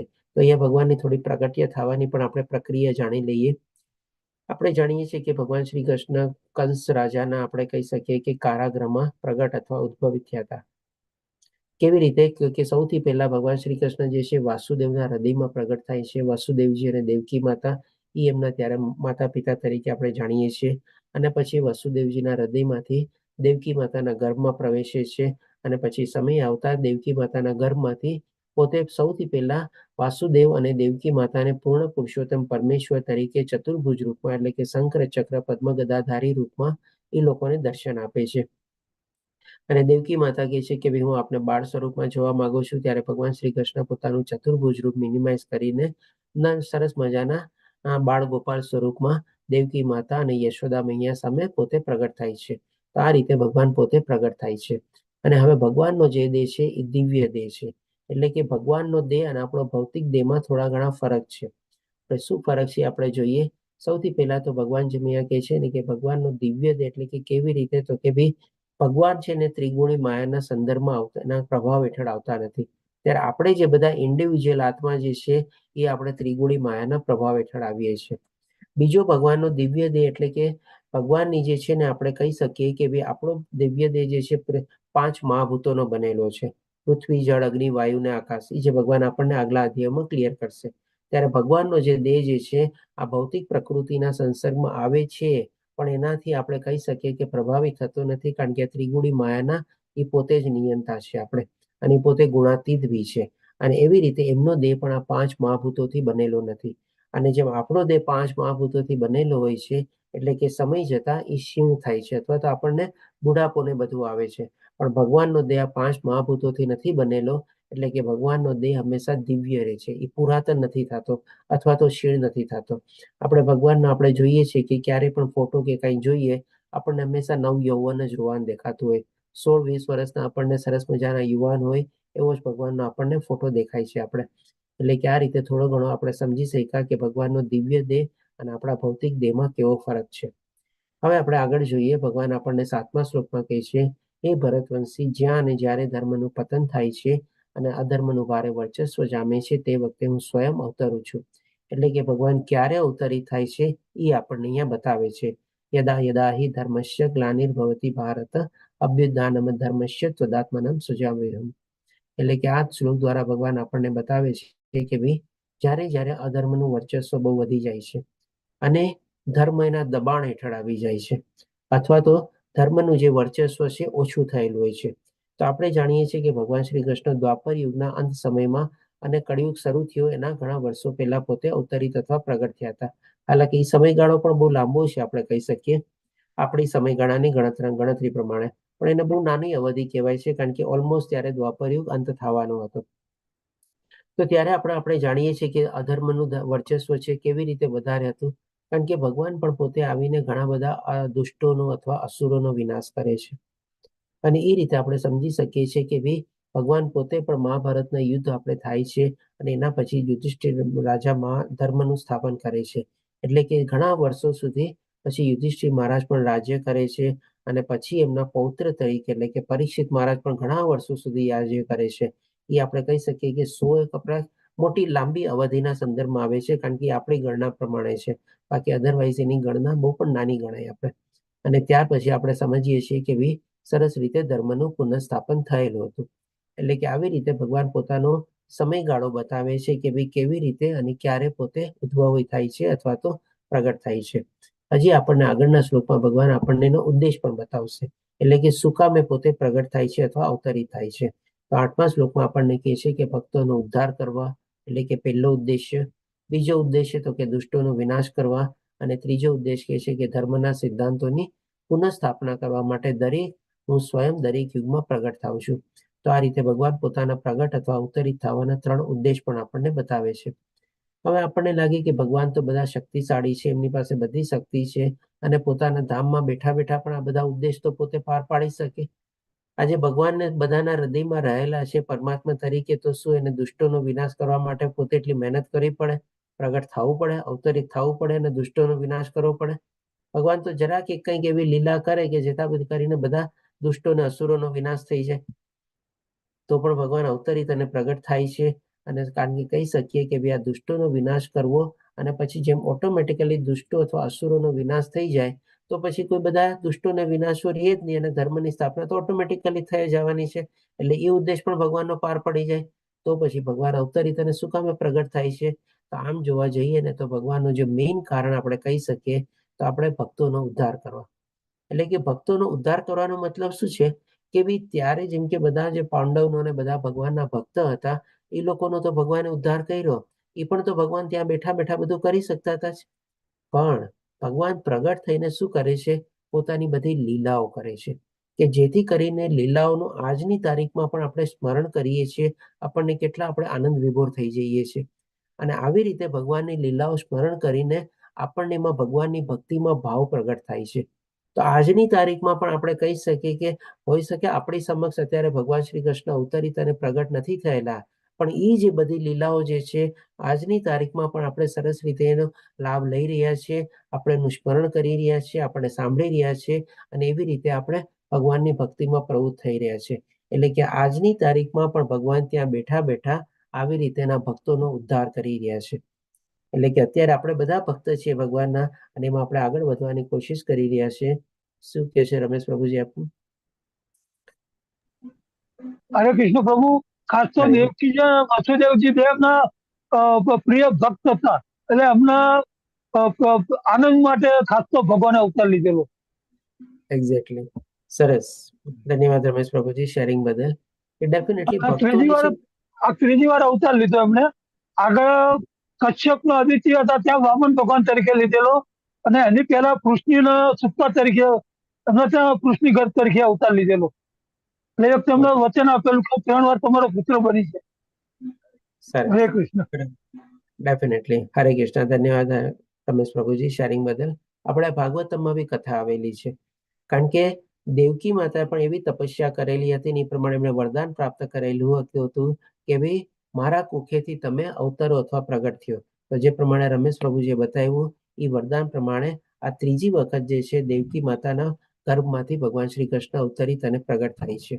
એટલે કે આજની તારીખમાં પણ ભગવાન શ્રી કૃષ્ણ આપણી સમક્ષ નથી, પણ આપણા બધા ભક્તોનો આપણે ભગવાન ઉદ્ધાર જ કરી રહ્યા છે ને. આજે પણ જો એ જ્ઞાનને પણ આપણે સાંભળી રહ્યા છીએ, ભગવાનની એવી લીલાઓમાં પણ આપણે પ્રવૃત્ત થઈ રહ્યા છીએ. આપ લોકોમાંથી ઘણા મારા ખ્યાલથી અત્યારે ઓલા શું કહેવાય આપણે સદાચાર ક્લાસમાં જોઈન થયેલા હશો. આપ લોકોમાંથી કોણ કોણ છે ભક્તિ સદાચાર ક્લાસમાં? હરે કૃષ્ણ. પ્રભુજી હું. ઓકે. અક્ષય પ્રભુજી. બીજા કેટલા જણ છે? બધાને હેન્ડ રેઝ કરજો ને. ભક્તિ સદાચાર. ઓકે. તો એમાં આપણે શું છે અત્યારે ભગવાનના અલગ અલગ અવતાર લઈએ છીએ. એમાં 10 અવતારની આપણે સિરીઝ ચાલે છે, અને અત્યારે આપણે એમાં કૃષ્ણ બલરામ અવતાર આપણે શરૂ કરેલો છે. તો જો જે લોકો ન હોય અને એ લોકોને સદાચારની લિંક કે એની જાણ વિશે માહિતી ન હોય, તો આપણી સાથે જો હેમાંગી માતાજી હોય તો એમને વિનંતી કરીશ કે ભક્તિ સદાચારની લિંક પણ આપણે મોકલી દે, કે જેથી કરીને એનો લાભ પણ આ બધા લઈ શકો આપણે. અને એ ભક્તિ સદાચારના ક્લાસ આપણે દર રવિવારે આપણે હોય છે સાંજના 7:30 આપણે. 7 વાગે. હા, 7 વાગે. સોરી. હરે કૃષ્ણ. ચેટ બોક્સમાં લિંક મૂકી દઉં છું અત્યારે. હા માતાજી. ઓકે. હરે કૃષ્ણ માતાજી. હરે કૃષ્ણ માતાજી. મને મોકલજો માતાજી. શ્યોર. ઓકે. હરે કૃષ્ણ માતાજી. માતાજી ચેટ બોક્સમાં મૂકું છું, તમે કોપી કરી લેજો ને. મને નથી ફાવતું માતાજી. હરે કૃષ્ણ પ્રભુજી. ઓકે. તમારી પાસે મારો નંબર હોય તો મને મેસેજ કરજો ને માતાજી. તમારું નામ હેતલબેન છે કે હેમાંગી માતાજી? બંને હા, તો હેતલબેન નંબર છે એટલે એની ઉપર કરો હે ને? હા એમાં મોકલી આપજો. હા હા, થેન્ક યુ માતાજી. હરે કૃષ્ણ. હરે કૃષ્ણ મહાપુરુષો પ્રભુજી. લોકોને હરે કૃષ્ણ બોલો. આપણા ભક્તિ વૃક્ષનો કયો દિવસ વિશેષ થાય? ભક્તિ વૃક્ષ આપણે અઠવાડિયામાં 3 દિવસ થાય છે, એના અલગ અલગ ટાઈમ છે. અને એની પણ આપણે કયા ડેટે થાય છે મને એક્ઝેક્ટલી માહિતી નથી, મને જાણ નથી. એ માતાજી લિંક મોકલી દેજો. ઓકે ઓકે, ચાલો. ટાઈમ બાબતની. ઓકે, ચાલો. તો હેમાંગી માતાજી, વિજયા માતાજી, આ હરે બંનેને કૃષ્ણ. વિનંતી છે, અને કીર્તિમાં પ્રભુજી આપને પણ વિનંતી છે કે આપણે આ ભક્તિ સદાચાર ક્લાસ અને ભક્તિ વૃક્ષા ક્લાસની લિંક આપણે મૂકી દેજો, તો જેથી કરી બધા લોકો એનો લાભ લઈ શકે. હરે કૃષ્ણ. જે તમારું ભક્તિ વૃક્ષા ચાલે છે ને, એ રવિવારે હોય છે, પછી સોમવારે કે મંગળવારે હોય છે, કીર્તન દિવસ છે. તો હું અમરીશ પ્રભુજીને વાત કરી દઉં એટલે બધી પછી એને તો ગ્રુપમાં મુકાઈ દઈશું. હરે કૃષ્ણ. ઓકે. હરે કૃષ્ણ પ્રભુજી. એક ભક્તિવૃક્ષ શુક્રવારે સાંજે ચાલે 7 વાગે. એ પાર્થ પ્રભુ લે છે. બરોબર. ઓકે, તો ચાલો, જેને જેને જાણકારી છે બધાને સરસ. અને બીજા કોઈ ભક્તોની સાથે જો કોઈ કોન્ટેક્ટ હોય તો બધાની સાથે શેર કરી લેજો. અને ઓલરેડી માંગી માતાજી સદાચાર ક્લાસની તો લિંક મૂકી દીધી છે, તેમાં આપણે ત્યારે કૃષ્ણ બલરામ અવતાર લઈએ છીએ. આ રવિવારે સાંજના 7 વાગે છે, તો એનો પણ જેને જેને લાભ લેવો હોય એમાં જોડાઈ શકે છે આપણે. એટલે કે ટૂંકમાં જે ભગવાન છે એના ભક્તોનો ઉદ્ધાર કરે ને, એ ભગવાનનો મેઇન ઉદ્દેશ્ય છે. કારણ કે ભગવાન એના ભક્તો પ્રત્યે છે ને બહુ જ પ્રેમાળુ છે, બહુ જ દયાળુ છે. બધી રીતે એનું રક્ષણ કરે છે, બધી રીતે એની જરૂરિયાતો પૂરી પાડે છે. અને એને આપણે કહી શકીએ કે ભગવાનની જ્યારે ભગવાનને પુકાર કરે છે, ભગવાન પોતે હંમેશા પોતે પ્રગટ થાય છે અથવા અવતરિત થાય છે. હવે આપણે જોઈએ, ભગવાન શ્રી કૃષ્ણ આપણને 9મા શ્લોકમાં કહે છે કે હે અર્જુન, જે મનુષ્ય મારા પ્રાગટ્ય તથા કર્મોની દિવ્ય પ્રકૃતિને જાણે છે. એટલે અત્યાર સુધી આપણે ભગવાનના પ્રાગટ્યની જાણી લીધું, અને ભગવાન આપણને આ જ અધ્યાયમાં એમના થોડા ઘણા કર્મો વિશે પણ આપણે બતાવશે. તો એ ભગવાન કહે છે કે આ 2 ચીજ જે લોકો જાણી લે છે, તે આ શરીરને તજ્યા પછી, એટલે કે આ ભૌતિક શરીરને તજ્યા પછી ભૌતિક જગતમાં ફરીથી જન્મ લેતો નથી. એટલે કે જન્મ મૃત્યુ જરા વ્યાધિમાંથી આપણે મુક્ત થઈ શકીએ છીએ. પરંતુ અલ્ટિમેટલી આપણે મુક્ત થઈને ક્યાં પહોંચીએ છીએ? તો કે ભાઈ ભગવાનના સનાતન ધામને આપણે પામીએ છીએ. હવે તમે કહેશો કે ભાઈ આટલું સહેલું છે શું? તો ચાલો, મેં તો સમજી લીધું, ભગવાનની જન્મ પ્રગતિની પ્રક્રિયા પણ મેં જાણી લીધી. હવે ભગવાનના કર્મો વિશે પણ હું જાણી લઉં છું. તો શું જન્મ મૃત્યુ જરા વ્યાધિમાંથી મુક્ત થઈ જઈશ? આટલું જાણી લીધું શું પર્યાપ્ત છે આપણે? અને ભગવાનના ધામમાં પહોંચી જઈશ? ડેફિનેટલી છે, વાતો સાચી, પણ કેટલા લોકો આ કરી શકે છે? એના સંદર્ભમાં પછી ભગવાન આપણને આગલા શ્લોકમાં બતાવે છે કે આના માટે કન્ડિશન શું છે, આના માટે ક્વોલિફિકેશન ક્રાઇટેરિયા શું છે. તો એ ભગવાન આપણને બતાવે છે આસક્તિ. એટલે કે ભાઈ આ ભૌતિક દુનિયામાં આપણને મોહ માયામાં કોઈ જાતની આસક્તિ ન હોય, સંપૂર્ણ રીતે આપણે વિરક્તિ કેળવેલી હોય. ભય એટલે કે કોઈ પણ ચીજનો આપણને ભય ન હોય.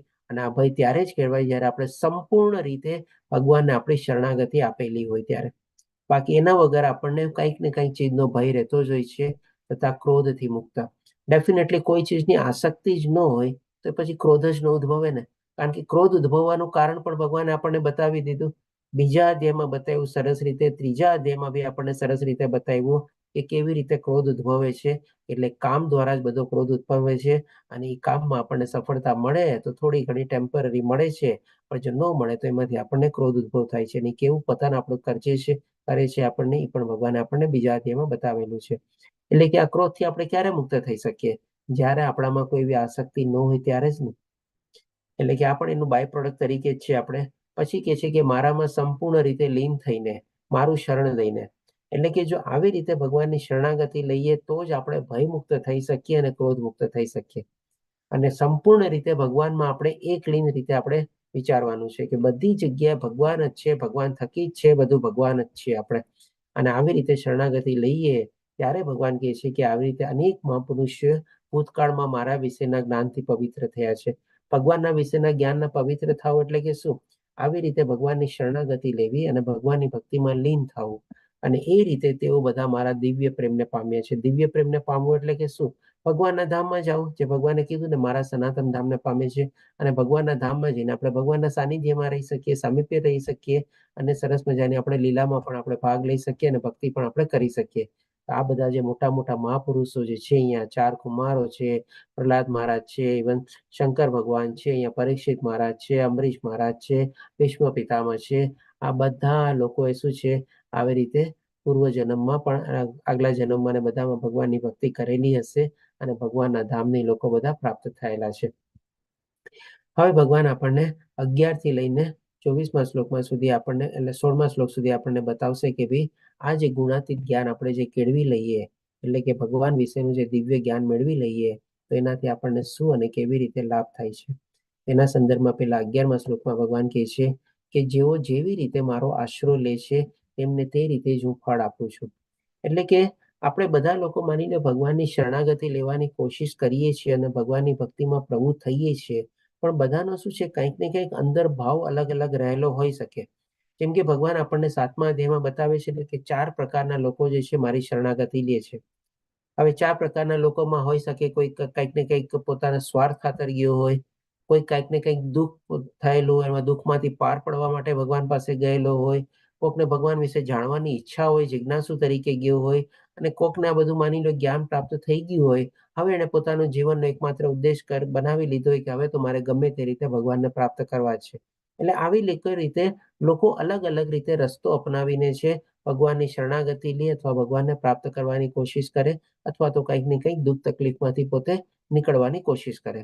તો ભગવાન કહે છે કે જે લોકો જે રીતે રસ્તો અપનાવે છે અને જેવી રીતે શરણાગતિ લે છે, જેટલા હદે શરણાગતિ લે છે, હું પણ એને રિટર્નમાં એ જ રીતનું એને પુરસ્કાર આપું છું, અથવા તો રિટર્ન ગિફ્ટ તરીકે એવી રીતે એમની સાથે વર્તું છું. કોકને હોય કે ભાઈ કંઈક ને કંઈક અર્થાર્થી તરીકે હોય, ભગવાન મારી આ ઈચ્છા મારી પૂરી કરી લ્યો, ભગવાન મને આવી રીતે પાત્ર અપાવી દો, લાઈફ પાર્ટનર અપાવી દો, તો ભગવાન એની ઈચ્છા પૂરી કરે છે, એટલે કહે છે કે હું એ જ ફળ આપું છું. અને કોઈ ભગવાનને પ્રાપ્ત કરવાના હિસાબે ગયા હોય તો ભગવાન એને શુદ્ધ ભક્તિ બી પ્રદાન કરે છે, અને શુદ્ધ ભક્તિના પ્રતાપે ભગવાનના ધામ સુધી પણ પહોંચી શકે છે. અને એટલા જ માટે કહે છે કે પરંતુ બધા જ મનુષ્ય સર્વ પ્રકારે મારા માર્ગને અનુસરે છે. એટલે કે ડેફિનેટલી આવી રીતે કોઈ પણ ભાવના હિસાબે ગયા હોય, દુઃખી, અર્થાર્થી, જ્ઞાની, જિજ્ઞાસુ, તો પણ ભગવાન એની ઈચ્છા કરે છે પૂરેપૂરી. હવે કોઈક માની લો એમ હોય કે ભાઈ વર્ણાશ્રમ ફોલો કરીને ગયા હોય કે ભાઈ ચાલો હું તો અત્યારે મોજ કરી લઉં, આ ઉંમર તો થોડી ઘણી મારી કારકિર્દી બનાવવાની છે, કેરિયર બનાવી દઉં, પરિવારને બધા સાથે થોડું હાણી માણી લઉં, બધાનો સંસાર આગળ વધારી દઉં, મારા પુત્ર પુત્રીના વિવાહ કરી લઉં, એટલે કે આવી રીતે એમાં એની ઈચ્છા હોય, તો એ પણ તો આપણે કહી શકીએ જે વર્ણાશ્રમ જે છે એ પણ તો ભગવાને ફોલો કરવાનું આપણને બતાવેલું છે. કારણ કે આ જ અધ્યાયમાં ભગવાન આપણને કહેશે કે એના સ્રષ્ટા એ પોતે જ છે. અને પછી કોઈ વિચારે કે ચાલો પાછલી જિંદગીમાં જ્યારે રિટાયર થશું ત્યારે ભગવાનને ભક્તિને ફોલો કરશું. એટલે કે આવી રીતે અલગ અલગ આ બધા માર્ગો હોય, કોઈ વર્ણાશ્રમ ફોલો કરે, કોઈ આવી રીતે પોતાના દુઃખી અર્થાર્થી પ્રમાણે ભગવાનનો માર્ગ ફોલો કરે છે, તો બધા ભગવાનના સૂચવેલા જ માર્ગો ને. તો એ જ ભગવાન કહે છે કે ભાઈ આ બધા અલ્ટિમેટલી મારા માર્ગને જ અનુસરે છે. એટલે કે by one way or the other way, આજે નહીં તો કાલે, ગમે ને ગમે ત્યારે એક ને એક સમય એવો આવશે કે માણસે ભગવાનનો સહારો લેવો જ પડશે, ભગવાનમાં માનવું જ પડશે. હોઈ શકે આ જન્મમાં ન થાય, હોઈ શકે આગલા ઘણા જન્મો વયા જાય અને પછી પાછું એને મનુષ્ય જીવન મળે ત્યારે એને આ જ્ઞાન પ્રાપ્ત થાય.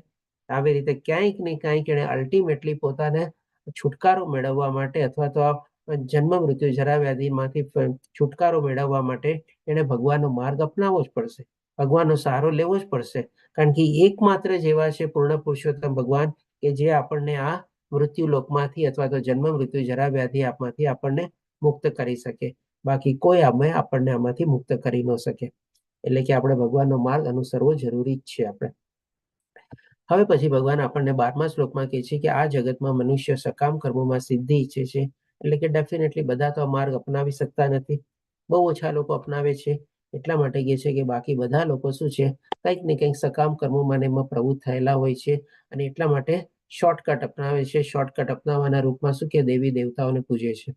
કારણ કે દેવી દેવતાઓ દ્વારા આપણને આ બધું શું છે જલ્દી પ્રાપ્ત થાય છે, અને આપણી એમાં શ્રદ્ધા અને આસ્થા થોડી ઘણી યુક્ત થઈ જાય છે. એટલા માટે કહે છે નિસંદેહ આ જગતમાં મનુષ્યને સકામ કર્મના ફળ જલ્દી પ્રાપ્ત થાય છે. કોઈકને લક્ષ્મી જોતી હોય તો લક્ષ્મી દેવી માતાની પૂજા કરે, કોઈકને સારું જ્ઞાન ધરાવવું હોય તો સરસ્વતી માતાની પૂજા કરે, કોઈકને સારો લાઈફ પાર્ટનર જોતો હોય તો આપણે શંકર ભગવાનની અથવા માતા પાર્વતીની પૂજા કરે, એટલે કોઈકને વધારે કંઈક શક્તિ જોતી હોય તો દુર્ગા માતાની સ્તુતિ કરે અથવા અર્ચના કરે. એટલે પણ આ બધા દેવી દેવતાઓ પણ શું ભગવાનના જ અંશો છે આપણે.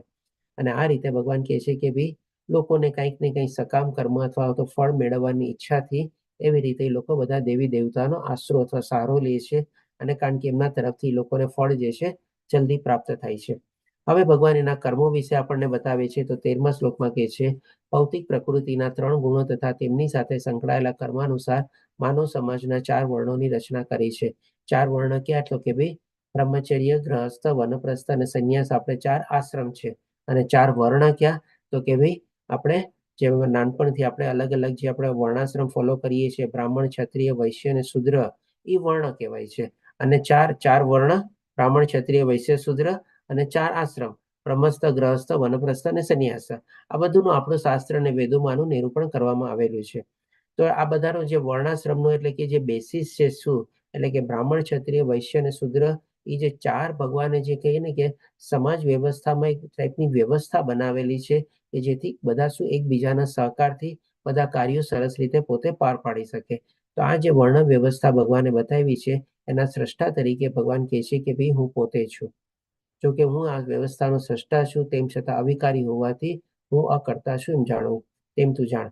કેવી રીતે અવિકારી છે અને કેવી રીતે ભગવાન અકર્તા છે, એ ભગવાન આપણને આગલા શ્લોકમાં ક્લિયર કરે છે. પણ એના સંદર્ભમાં આપણે જોઈ લઈએ કે ભાઈ આ જે વર્ણાશ્રમ જે છે એનો જે આપણે રચવાનો જે ભગવાને રચવાનો જે પાયો જે છે, એ એવું નથી કે ભાઈ આપણે બ્રાહ્મણનો દીકરો બ્રાહ્મણ અથવા ક્ષત્રિયનો દીકરો ક્ષત્રિય, પણ એનો બેસિસ અથવા એનો પાયો અથવા ફાઉન્ડેશન કયા બેસિસ ઉપર ભગવાને રચ્યું છે, જેના સ્રષ્ટા છે? તો કે ભાઈ ગુણો, એટલે કે જે પ્રમાણેનો ગુણો એના ઉપર પ્રભાવિત હોય અને એની સાથે સાથે કેવા કર્મોમાં પ્રવૃત્ત થાય છે. બ્રાહ્મણનો સ્વભાવ અલગ હોય, એના ગુણો અલગ હોય, એક અલગ કાર્યમાં પ્રવૃત્ત થાય, જે આપણને ભગવાન 18મા અધ્યાયમાં છે ને સરસ રીતે બ્રાહ્મણ, ક્ષત્રિય, વૈશ્ય, શૂદ્ર બધાના ગુણો બી બતાવશે અને એમાં કેવા કર્મોમાં પ્રવૃત્ત થાય છે એ પણ આપણને બતાવશે. એટલે કે એનો જે વ્યવસ્થાનો જે પાયો જે છે એ આપણે કહીએ કે હેરિટેરી નથી, એટલે કે વારસાગત નથી આપણે, પણ શું છે ગુણ કર્મના ભાગ પ્રમાણે આવી રીતે વર્ણ વ્યવસ્થાને રચવામાં ભગવાને કરેલી છે. હવે પછી ભગવાન આપણને 14મા શ્લોકમાં કહે છે કે મને કોઈ કર્મ પ્રભાવિત કરતું નથી અને મને કર્મના ફળની આકાંક્ષા પણ નથી. ડેફિનેટલી ભગવાને આ જે વ્યવસ્થા બતાવી છે એમાં ભગવાનને કોઈ ઇન્ટરેસ્ટ નથી કે ચાલો બ્રાહ્મણ લોકો સ્તુતિ કરીને મને પ્રાપ્ત કરે અને શુદ્ર લોકો એ લોકોએ આવી રીતે કર્મ કરેલા હોય તો આવી રીતે એ લોકો કરે.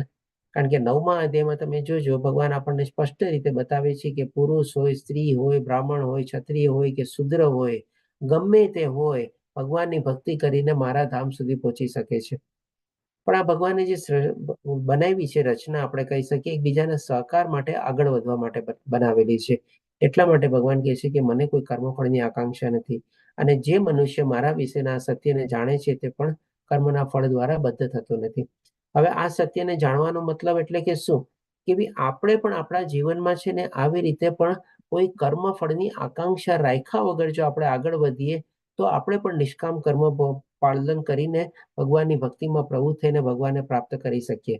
ખાલી આપણે કહીએ કે હા મેં તો નિષ્કામ કર્મ વિશે જાણી લીધું છે, ભગવાનના પ્રાગટ્ય વિશે જાણી લીધું છે, ભગવાનની ભક્તિ વિશે જાણી લીધું છે, પણ હજી આસક્તિ હોય, હજી ભય હોય, ક્રોધ હોય તો ડેફિનેટલી આ બધા ફળ ન મળે ને.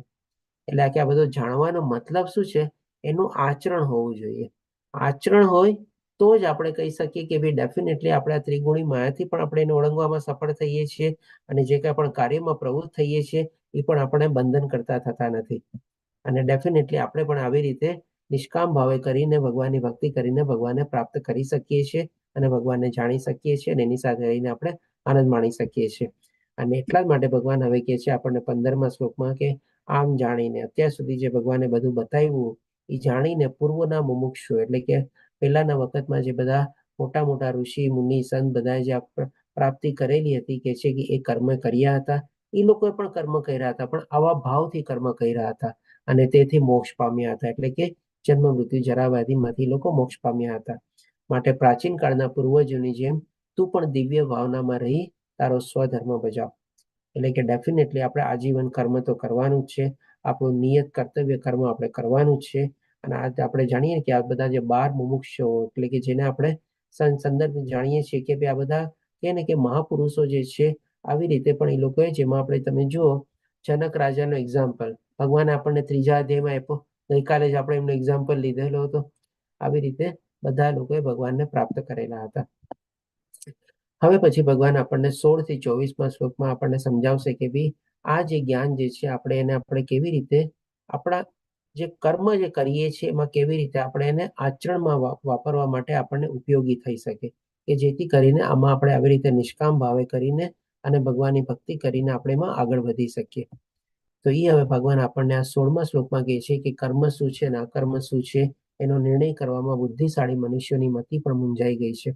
ડેફિનેટલી બધા લોકો શું છે, અકર્મ એટલે કે શું, આધ્યાત્મિક કર્મ અથવા તો વિષ્ણુ પ્રીત્યર્થે આપણે કરેલા કર્મ, અને કર્મ એટલે કે એમાં 2 પ્રકારના કર્મ આવી ગયા. એક આપણે સકામ કર્મ આવી ગયો એટલે કે કંઈક ને કંઈક ફળની ઈચ્છાની સાથે આપણે કરીએ તો એ સકામ કર્મ થઈ ગયા. અને વિકર્મ આવી ગયો એટલે વિકર્મ એટલે કે શું, કે આપણે કોઈ એવા નેગેટિવ કર્મ અથવા તમોગુણમાં પ્રભાવિત થયેલા હોય ને એવા કોઈ ખરાબ કૃત્યોમાં આપણે પ્રવૃત્ત થઈએ તો એ આપણા વિકર્મ થઈ ગયા. એટલે કે આમ જુઓ તો અહીંયા ભગવાન આપણને જે છે 3 વિભાજન બતાવે છે. કર્મના 2 વિભાજન, એક સકામ કર્મ આવી ગયા અને એક વિકર્મ આવી ગયા, અને એક જે છે અકર્મ જે છે એને ભગવાન સંપૂર્ણ રીતે અલગ તારવી દે છે. એટલે કે ઘણા લોકોને આ બધી ચીજોમાં એને ડિફરન્શિએટ કરવામાં એની બુદ્ધિ છે ને એવી રીતે કામ નથી કરતી, અથવા તો એને પોતે એને કન્ફ્યુઝન અને ડાઉટ થાય છે. માટે હું તને કર્મ શું છે તે વિશે સમજૂતી આપીશ કે જે જાણીને તું સર્વ અશુભમાંથી મુક્ત થઈ જઈશ. એટલે કે આવી રીતે હવે અકર્મ શું છે એ ભગવાન આપણને સમજાવશે, અને કેવી રીતે અકર્મ આપણા નોર્મલ કર્મ એટલે કે એમાં સકામ કર્મ અને વિકર્મથી કેવી રીતે અલગ છે એ આપણને ભગવાન હવે આગળ સમજાવે છે. તો હવે 17મા શ્લોકમાં કહે છે કર્મની આટી ઘૂંટીને સમજવી ઘણી મુશ્કેલ હોય છે, માટે મનુષ્ય કર્મ શું છે, વિકર્મ શું છે અને અકર્મ શું છે તે સારી રીતે જાણવું જોઈએ. ડેફિનેટલી આપણે કર્મના 2 વિભાજન આપણે જાણ્યા, સકર્મ અને વિકર્મ. સકર્મની આપણે સીધી સાદી પરિભાષા જો આપણે લઈએ, કોઈ પણ ફળની ઈચ્છાથી આપણે કોઈ કર્મને આરંભીએ અથવા તો એ કર્મમાં પ્રવૃત્ત થવાની આપણી ઈચ્છા કેળવીએ અને એના માટે આપણે મહેનત કરીએ તો એ થઈ ગયું આપણું સકામ કર્મ અથવા તો સકર્મ. સકર્મ એટલે કે એમ નથી લેવાનું આપણે મને કે સારું કર્મ હોઈ શકે, સારું કર્મ હોઈ શકે, પણ સકર્મનો મિનિંગ આપણે અહીંયા લેવાનો છે કે ભાઈ ફળની ઈચ્છાની સાથે અથવા તો કાંઈ પણ ફળની પ્રાપ્તિ માટે એ કર્મમાં પ્રવૃત્ત થઈએ એટલે થઈ ગયું આપણું સકામ કર્મ અથવા તો સકર્મ. અને વિકર્મ એટલે કે શું, તો કે ભાઈ શાસ્ત્રની ઉલ્લંઘના કરીને આપણે જે કર્મમાં પ્રવૃત્ત થઈએ એ આપણે વિકર્મ. સીધી સાદી સ્પષ્ટ ભાષામાં જો આપણે પરિભાષા હોય તો સકર્મની ફળની ઈચ્છાની સાથે, અને વિકર્મ એટલે કે ભાઈ આપણા શાસ્ત્રોમાં એનો નિર્દેશ નથી કરેલો અથવા તો ખોટા અથવા નેગેટિવ કાર્યમાં આપણે પ્રવૃત્ત થઈએ એટલે કે થઈ ગયું આપણું વિકર્મ. અને અકર્મ એટલે કે ભાઈ આધ્યાત્મિક કર્મ, એટલે કે જે કર્મમાં આપણે ફળની આશા નથી આપણે, અને આપણે કર્મમાં પ્રવૃત્ત થઈએ છીએ, પૂરી સાવધાનીપૂર્વક કર્મ કરીએ છીએ, પૂરી આપણે કરીએ કે આપણું તન મન બધું આપણે આપીને કર્મમાં પ્રવૃત્ત થઈએ છીએ, અને એ ફળની આશા ન રાખીને પણ જે આપણને ફળ પ્રાપ્ત થાય છે એ પણ ભગવાનને આપણે અર્પિત કરીને એવી ભાવનાથી આપણે આગળ વધીએ છીએ. તો આ થઈ ગયું આપણું અકર્મ. સ્પષ્ટ ભાષામાં 3 ચીજને આપણે સમજી લેવાની. સકામ એટલે કે ફળની સાથે, વિકર્મ એટલે કે ભાઈ નેગેટિવ કર્મ અથવા તો ખોટા કર્મ, અને અકર્મ એટલે કે ભાઈ કર્મ ફળની આશા રાખ્યા વગર અને ભગવાનને સાથે જોડીને, ભગવાનને સાથે રાખીને અને ભગવાનને સમર્પિત અને અર્પિત કરીને આપણા કર્મો અને જે ફળ આપણને પ્રાપ્ત થાય એ બધું પણ ભગવાનને અર્પિત કરીને. તો આ થઈ ગયું આપણે અકર્મ. એટલે કે તે સારી રીતે જાણવું જોઈએ. એટલે કે આ 3 ચીજ આપણે આવી રીતે સરસ રીતે સમજી ગયા કે જે ભગવાન આપણને આ અધ્યાયમાં બતાવવાનો મેઇન ઉદ્દેશ્ય બી આપણે કહી શકીએ. એટલા માટે કહે છે 18મા શ્લોકમાં, જે મનુષ્ય કર્મમાં અકર્મ અને અકર્મમાં કર્મ જુએ છે તે સર્વ મનુષ્યમાં બુદ્ધિમાન છે અને સર્વ પ્રકારના કર્મોમાં પરોવાયેલો હોવા છતાં દિવ્ય અવસ્થામાં રહેલો છે. એટલે આપણે શું છે, બધા આપણા પોતપોતાના કંઈક ને કંઈક કર્મમાં આપણે પ્રવૃત્ત થયેલા હોય છે. કોઈક ને કોઈક પ્રવૃત્તિમાં આપણે બધા હંમેશા આપણે મહેનત કરતા હોઈએ છીએ. આપણે બધા ગ્રહસ્થ છીએ, પરિવાર છીએ. તો આમાં શું છે, જેમ અહીંયા ભગવાન આપણને કહે છે ને કર્મમાં અકર્મ, એટલે કે આપણે કોઈ કર્મ જે કરતા હોઈએ, માની લો આપણે ફળની પ્રાપ્તિ સાથે કરવાની આપણે કોશિશ કરતા હોઈએ તો એ સકર્મ થઈ જાય છે. પણ આમાં આપણે જો અકર્મ એડ કરી દઈએ એટલે કે ભાઈ ભગવાન થકી જ હું આ કર્મ કરું છું, ભગવાન માટે જ કર્મ કરું છું, અને એવી રીતે જે આપણી ફળની આશા જે છે ને એને આપણે આસ્તે આસ્તે બાદ કરતા જઈએ. અને ભગવાનને આપણે સાથે સાથે એમાં ઉમેરતા જઈએ અને ભગવાનને સાથે સાથે એમાં જોડતા જઈએ, તો આપણે જે પ્રવૃત્તિમાં જોડાયેલા છે એ આપણે કર્મમાં, આપણે અકર્મમાં આપણે એને રૂપાંતરિત કરી શકીએ. જેમ કે માની લો આપણે નોકરી કરતા હોઈએ, કઈ કામ ધંધો કરતા હોઈએ, કે આપણો બિઝનેસ હોય, પ્રોફેશન હોય, એ જો ખાલી આપણે પોતાના સ્વાર્થ માટે કરીએ ને, ભલે બધું સારી જ એક્ટિવિટી છે, આપણે પરિવારનું પાલન પોષણ કરીએ છીએ, આપણું ભરણ પોષણ બધું કરીએ છીએ, થોડા ઘણા મહોત્સવ બી માણીએ છીએ, બધી રીતે આપણે સરસ મજાનું શાંતિપ્રિય જીવન જીવીએ છીએ, કહેવાતી શાંતિ પ્રમાણે, અથવા તો કહેવાતું જે સુખ આપણને એમાંથી પ્રાપ્ત થાય છે એમાંથી. પણ આ બધું શું થઈ ગયું? સકામ થઈ ગયું, કારણ કે આપણે એમાં ફળની આશાની સાથે કરીએ છીએ. પણ હવે આ જ કર્મ, એટલે કે આ જ નોકરી ધંધો, આપણો બિઝનેસ ને બધું જે છે, એમાં આપણે ભગવાનને ઉમેરી દઈએ, ભગવાનને સાથે રાખીને ચાલીએ કે ભગવાન આ તે બધું જે મને આપ્યું છે તમારા થકી જ છે, તમારા થકી જ આ બધા કાર્યમાં ને પ્રવૃત્ત થાઉં છું, અને તમારા થકી જ આ બધામાં મને પ્રેરણા મળી રહી છે અને એમાં આગળ વધી રહ્યું છે. અને પછી એમાંથી આપણને જે કાંઈ પણ ફળ મળે એ સૌથી પહેલા આપણે ભગવાનને સાથે રાખવાના. આપણે આપણા માટે કપડાં લઈએ એની પહેલા આપણે ભગવાનના વાઘા માટે વિચારવાનું. આપણે ગાડી લઈએ, ઘર લઈએ, એમાં પણ પેલા ભગવાનની સાથે આપણે રાખવાના. ભગવાનનો આપણે અલગ રૂમ બનાવવાનો, ભગવાન માટે આપણે મંદિરે જવા માટે ગાડીનો ઉપયોગ કરવાનો. બધી ચીજોમાં માની લો આપણે ભગવાનને સાથે અને જોડીને ચાલ્યા, તો શું છે, આપણે જે ફળ ભોગવીએ છીએ ને, એ ફળમાં આપણની આસક્તિ છે ને આસ્તે આસ્તે ઓછી થતી જશે, કારણ કે આપણે ભગવાનને જોડી દીધેલા છે અને ભગવાન માટે આપણે કરીએ છીએ અને ભગવાન થકી કરીએ છીએ, એવો ભાવ આપણામાં આપણે વધારતા જઈએ, તો આપણી જે ફળ ભોગવવાની જે ઈચ્છા જે છે એ ઓછી થશે અને એક સમય કદાચ એ નાબૂદ બી થઈ શકે. તો આને કહી શકીએ આપણે કર્મમાં અકર્મને આપણે જોયેલું છે. અને અકર્મમાં કર્મ જુએ છે, એટલે કે માની લો આવી રીતે આપણે બધા આધ્યાત્મિક કર્મોમાં પ્રવૃત્ત થયેલા હોઈએ, તો જે આપણે કહીએ કે ભાઈ કર્મ કરવા ખાતર પણ જેમ આપણે કર્મ કરીએ છીએ, જેમ આપણને ત્રીજા અધ્યાયમાં ભગવાને બતાવ્યું ને, એટલી ઉચ્ચ અવસ્થામાં જ્યારે આપણે પહોંચી જઈએ છીએ, ત્યારે આપણે નિયત કર્મ જેવું કરવા જેવું કંઈ કરવાનું રહેતું નથી. તેમ છતાં પણ આપણે કર્મમાં પ્રવૃત્ત થયેલા હોઈએ છીએ. જેમ કે માની લો આપણો ધંધો, નોકરી છે, બધું આપણે કરતા હોઈએ, આપણી બધી જરૂરિયાતો બધી ચાલતી રહેતી હોય, પણ આપણો મેઇન ઉદ્દેશ્ય શું હોય કે ભાઈ ભગવાનને સાથે રાખી જોડી અને ભગવાનની ભક્તિમાં પ્રવૃત્ત થવું છે. બાકી આ બધું જેમ ચાલે છે ભગવાન થકી જ ચાલે છે અને ભગવાન જ ચલાવે છે. તો હવે આમાં તમે જુઓ, આપણા ફળની આશા છે ને કે રહી જ નહીં, ક્યારે આસ્તે આસ્તે લુપ્ત થઈ ગઈ, આપણને પોતાને પણ છે ને ઘણી વાર ખબર ન પડે. તો આવી જ સ્થિતિ છે, એ જ કર્મમાં અકર્મ અને અકર્મમાં છે કર્મ જોવાની. કારણ કે કર્મ તો આપણે આજીવન કરવાનું જ છે, આખું શરીર જ્યાં સુધી ચાલશે ત્યાં સુધી આપણે કર્મ કરવાનું છે, એ આપણે ત્રીજા અધ્યાયમાં સ્પષ્ટ રીતે સમજી ગયા. પણ આવી ભાવનાથી, આવા એટીટ્યુડથી જો આપણે કર્મ કરીએ, તો ડેફિનેટલી આપણે એવી ઉચ્ચ સ્તર અવસ્થા સુધી આપણે પહોંચી ગયેલા કહેવાઈએ, અને આપણો જે ભાવ જે છે, એટલે સકામ કર્મનો જે ભાવ જે છે, એ સંપૂર્ણ રીતે એના ઉપર આપણે પ્રભુત્વ મેળવી શકીએ. એના માટે ભગવાન કહે છે કે છતાં હોવા છતાં દિવ્ય અવસ્થામાં રહેલો છે. એટલે આ જ દિવ્ય અવસ્થા છે. આ મૃત્યુલોકમાં રહીને, આ સંસારમાં રહીને, ગ્રહસ્થ જીવન પાડીને પણ આવી દિવ્ય અવસ્થાની અનુભૂતિ આપણે કેળવી શકીએ છીએ, જ્યારે આવા ભાવથી આપણે સર્વ પ્રકારોમાં કર્મમાં પરોવાયેલા હોવા છતાં ખાલી આપણે ભાવ ચેન્જ કરવાનો છે. બસ આપણો ભગવાનને સાથે રાખીને આપણે ચાલવાના છે, અને ભગવાનને જ આપણે કહેવાનું છે કે ભગવાન તમારા થકી જ છે બધું. એટલા માટે કહે છે 19મા શ્લોકમાં, જે મનુષ્યનો પ્રત્યેક પ્રયાસ, એટલે કે આ બધા આપણે એફર્ટ કરવાના છે, મહેનત કરવાની છે, અને આ બધા પ્રયાસો ભગવાન કહે છે કે ઇન્દ્રિય તૃપ્તિની કામનાથી રહિત, એટલે કે આમાં કોઈ પણ જે આપણે મહેનત અથવા જે બધું કરતા હોય ને, એમાં ખાલી આપણા શરીર અને આપણી ઇન્દ્રિયોને, આપણો પરિવાર અને એને આપણે સંતોષવાની વૃત્તિ ન રહેલી હોય, પણ બી ભગવાન થકી હું કરું છું અને ભગવાન માટે કરું છું, એવો ભાવ જ્યારે આવી જાય, ત્યારે ભગવાન કહે છે કે તે પૂર્ણ જ્ઞાની છે, એમ સમજાય છે. તેને જ સંતજનો એવો કરતા કહે છે કે જેણે પૂર્ણ જ્ઞાનરૂપી અગ્નિથી કર્મફળ બાળીને ભસ્મ કરી દીધેલા છે. એટલે કે કઈ અગ્નિ? તો કે ભાઈ સંયમની અગ્નિ. આપણા ઇન્દ્રિય તૃપ્તિ અને આપણા જે કહે ને ઇન્દ્રિયોના વિષયો છે, એ બધા ઉપર આપણે પ્રભુત્વ મેળવેલો છે. આપણી અંદર એ સંયમની અગ્નિ આપણે પ્રગટાવેલી છે, અને એ અગ્નિની અંદર જે કાંઈ પણ આપણને ફળ મળે છે, અથવા તો આપણી જે આસક્તિ રહેલી છે, એ આસક્તિને આપણી જે સંયમની અગ્નિ જે આપણે પ્રગટાવેલી છે, એમાં જ આપણે એને હવન તરીકેમાં હોમી દીધી છે આપણે, અને આપણી આસક્તિ અથવા આપણી ઈચ્છાઓને આપણે એમાં બાળી દીધી છે, શેમાં? સંયમની અગ્નિમાં. આવી રીતે ભગવાન શ્રી કૃષ્ણ આ સ્થિતિ આવી રીતે વર્ણવે છે, એની કામ કરવાની પરિસ્થિતિ અથવા એનો ભાવ કેવો હોય છે.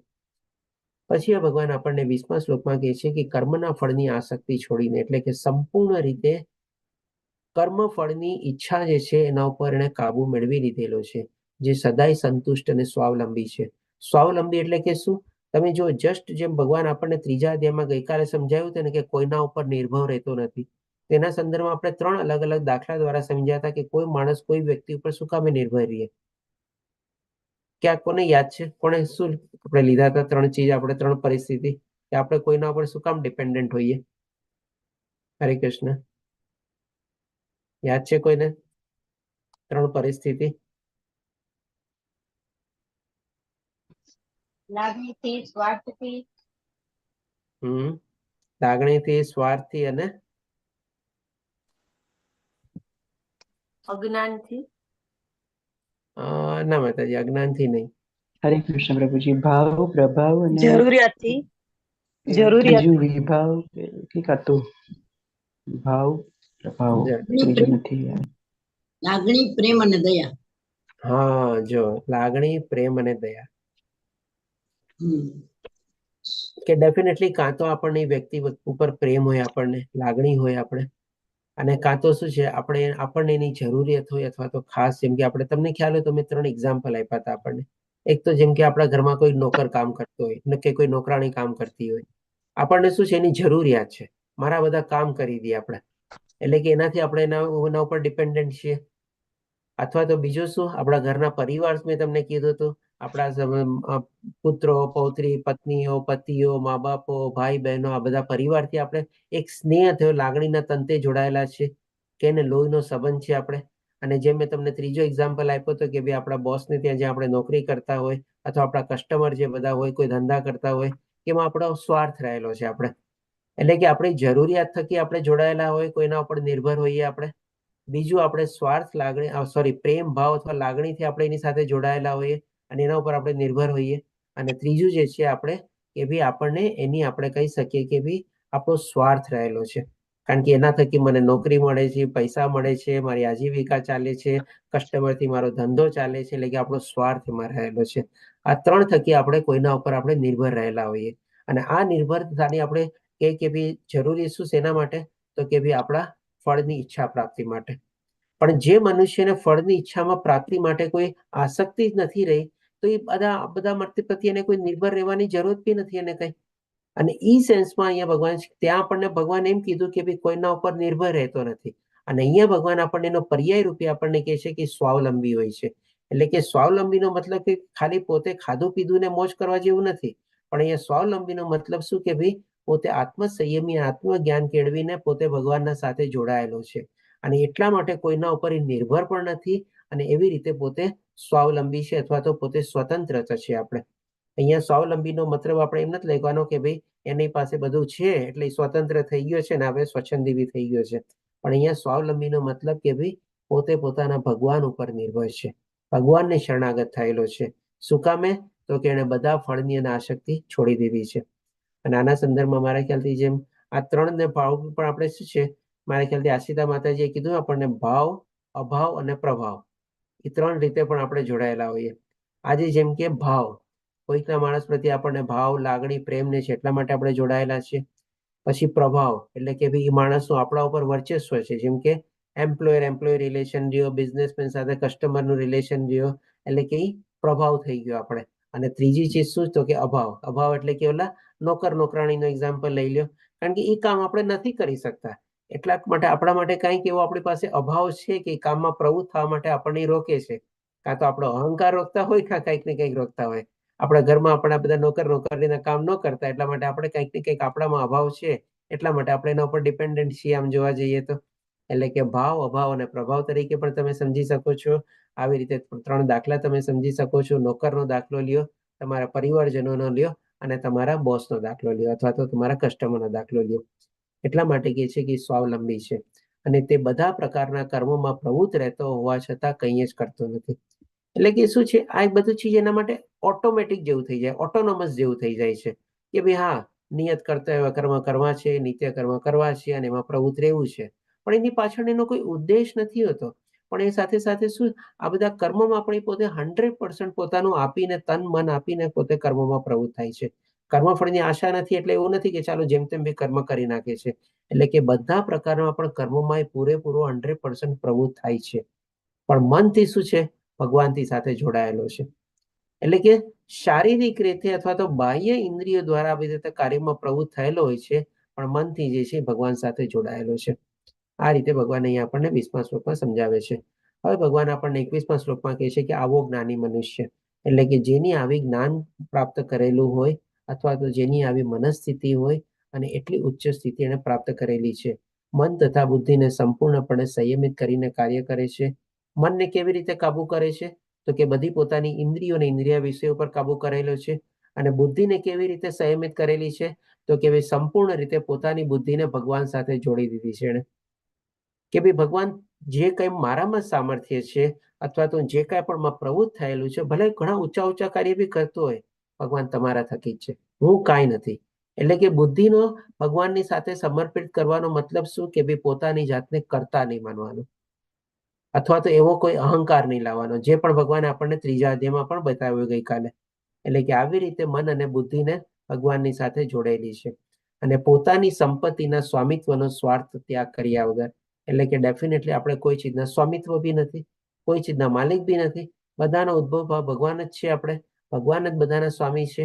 એટલે કે સ્વામિત્વ ભાવ બી છોડી દેવાનો અને કર્તા ભાવ બી છોડી દેવાનો અને ભોગતા ભાવ બી છોડી દેવાનો.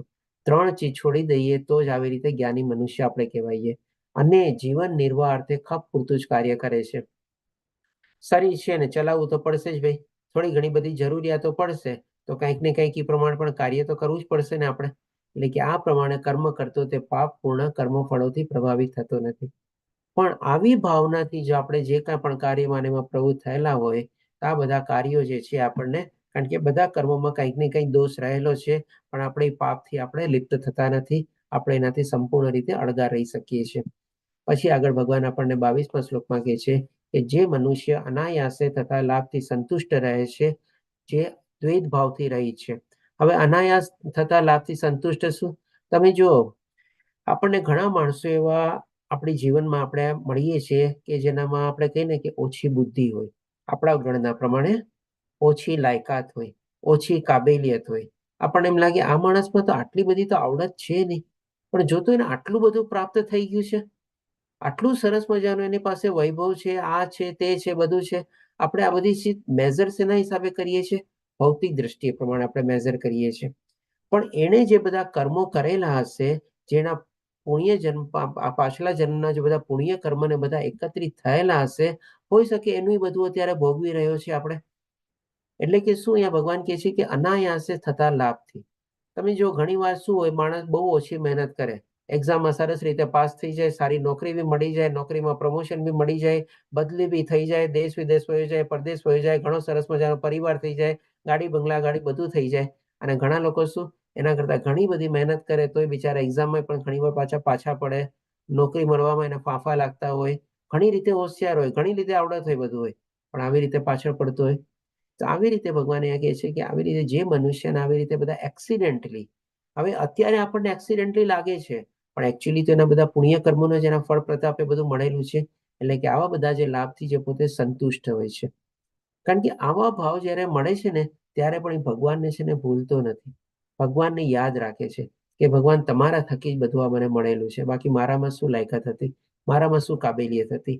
જો દ્વૈત ભાવથી રહી છે, દ્વૈત ભાવ એટલે કે સારું ખરાબ, શુભ લાભ, નફો નુકસાન, આવા બધા જે દ્વૈત ભાવથી છે, કારણ કે બધા દ્વૈત રહેવાના છે. આ મૃત્યુલોકમાં જ્યાં સુધી આપણે જીવીએ છીએ આ બધા દ્વૈત જ રહેવાના છે આપણે, અને એનાથી પરે છે. એટલે કે જેને આ બધું જ્ઞાન પ્રાપ્ત થઈ ગયું છે, બધા તેનાથી પરે થઈ ગયો છે. તથા ઈર્ષા કરતો નથી. ઈર્ષા આપણે અલગ અલગ જગ્યાએ ભગવાન આપણને ભગવદ્ ગીતામાં કહે છે કે ભાઈ ઈર્ષા રહિત આપણે થવું બહુ જ જરૂર છે, અને કલયુગના બહુ મોટો દોષ છે. અને સફળતા તેમજ નિષ્ફળતા બંનેમાં સ્થિર રહે છે. તો આ પણ એક જાતનું દ્વૈત જ છે. સફળતા મળે તો પણ ભગવાનને યાદ કરે, નિષ્ફળતા મળે તો પણ ભગવાનને યાદ કરે. ભાઈ મારા જ કર્મો ને બધું હશે, એ પ્રમાણે બધું અત્યારે મને મળી રહ્યું છે, તમારા થકી જ બધું છે આ બધું. અને તે કર્મ કરતો હોવા છતાં પણ કદાપી બદ્ધ થતો નથી. તો જેમ ગઈકાલના અધ્યાયમાં ભગવાને આપણને કીધું હતું ને કે દરેક કાર્યમાં પ્રવૃત્ત થયેલો હોય છે, પણ એનાથી પણ એ પોતે લિપ્ત રહેલો હોય છે. તો એ જ ભગવાને આપણને ફરીથી બતાવે છે કે આવી રીતે જે મનુષ્ય જ્ઞાન બુદ્ધિ ભગવાનમાં જોડેલું હોય અને આવી ભાવનાથી જે કર્મ કરતો હોય તો ડેફિનેટલી આ બધા કોઈ કર્મથી બદ્ધ થતો નથી અથવા તો લિપ્ત થતો નથી, ભલે એમાં કંઈક ને કંઈક દોષ રહેલા હોય તો બી. પછી હવે 23મા શ્લોકમાં ભગવાન આપણને કહે છે કે જે મનુષ્ય ભૌતિક પ્રકૃતિના ગુણો પ્રત્યે અનાસક્ત છે, એટલે કે આ ત્રિગુણી માયાના સંદર્ભમાં આપણને બધા ઈચ્છાઓ, મોહ, માયા ને બધું લાગવાનું જ છે. અને એ પણ પછી માની લો સતોગુણમાં હોઈએ તો આપણે એના ઉપર થોડો ઘણો કાબુ બી મેળવી શકીએ. એટલે કે જે મનુષ્યની આવી સ્થિતિ હોય, તમે જો જયારે 14મો અધ્યાય જયારે આપણે લેશું ને ગુણત્રય વિભાગ્યો, ત્યારે તમે આ શ્લોકને ફરીથી યાદ કરજો. કારણ કે એમાં શ્લોકમાં ભગવાન જયારે ગુણાતીત વ્યક્તિના જે ગુણો બતાવે છે, એમાં ભગવાન કહે છે કે ભાઈ જે આ ગુણોની જે પ્રક્રિયા જે છે, એટલે કે ગુણોના ઉદ્ભવ પ્રત્યે પણ પોતે વિચલિત થતો નથી, અને જ્યારે ગુણોનો પ્રભાવ રહેતો નથી ત્યારે પણ પોતે વિચલિત થતો નથી, અથવા પોતે સંભાવ રીતે રૂપે રહે છે.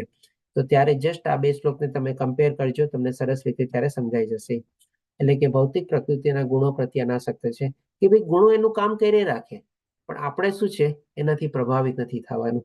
અને જે દિવ્ય જ્ઞાનમાં પૂર્ણપણે સ્થિત થયેલા છે, તો આ જ બધું દિવ્ય જ્ઞાન છે આપણે, તે સંપૂર્ણપણે દિવ્યતામાં લીન થાય છે. એટલે કે 100% એવી, જેમ ભગવાન આગલા શ્લોકોમાં કીધું ને, એ દિવ્ય અવસ્થાને પ્રાપ્ત કરે છે.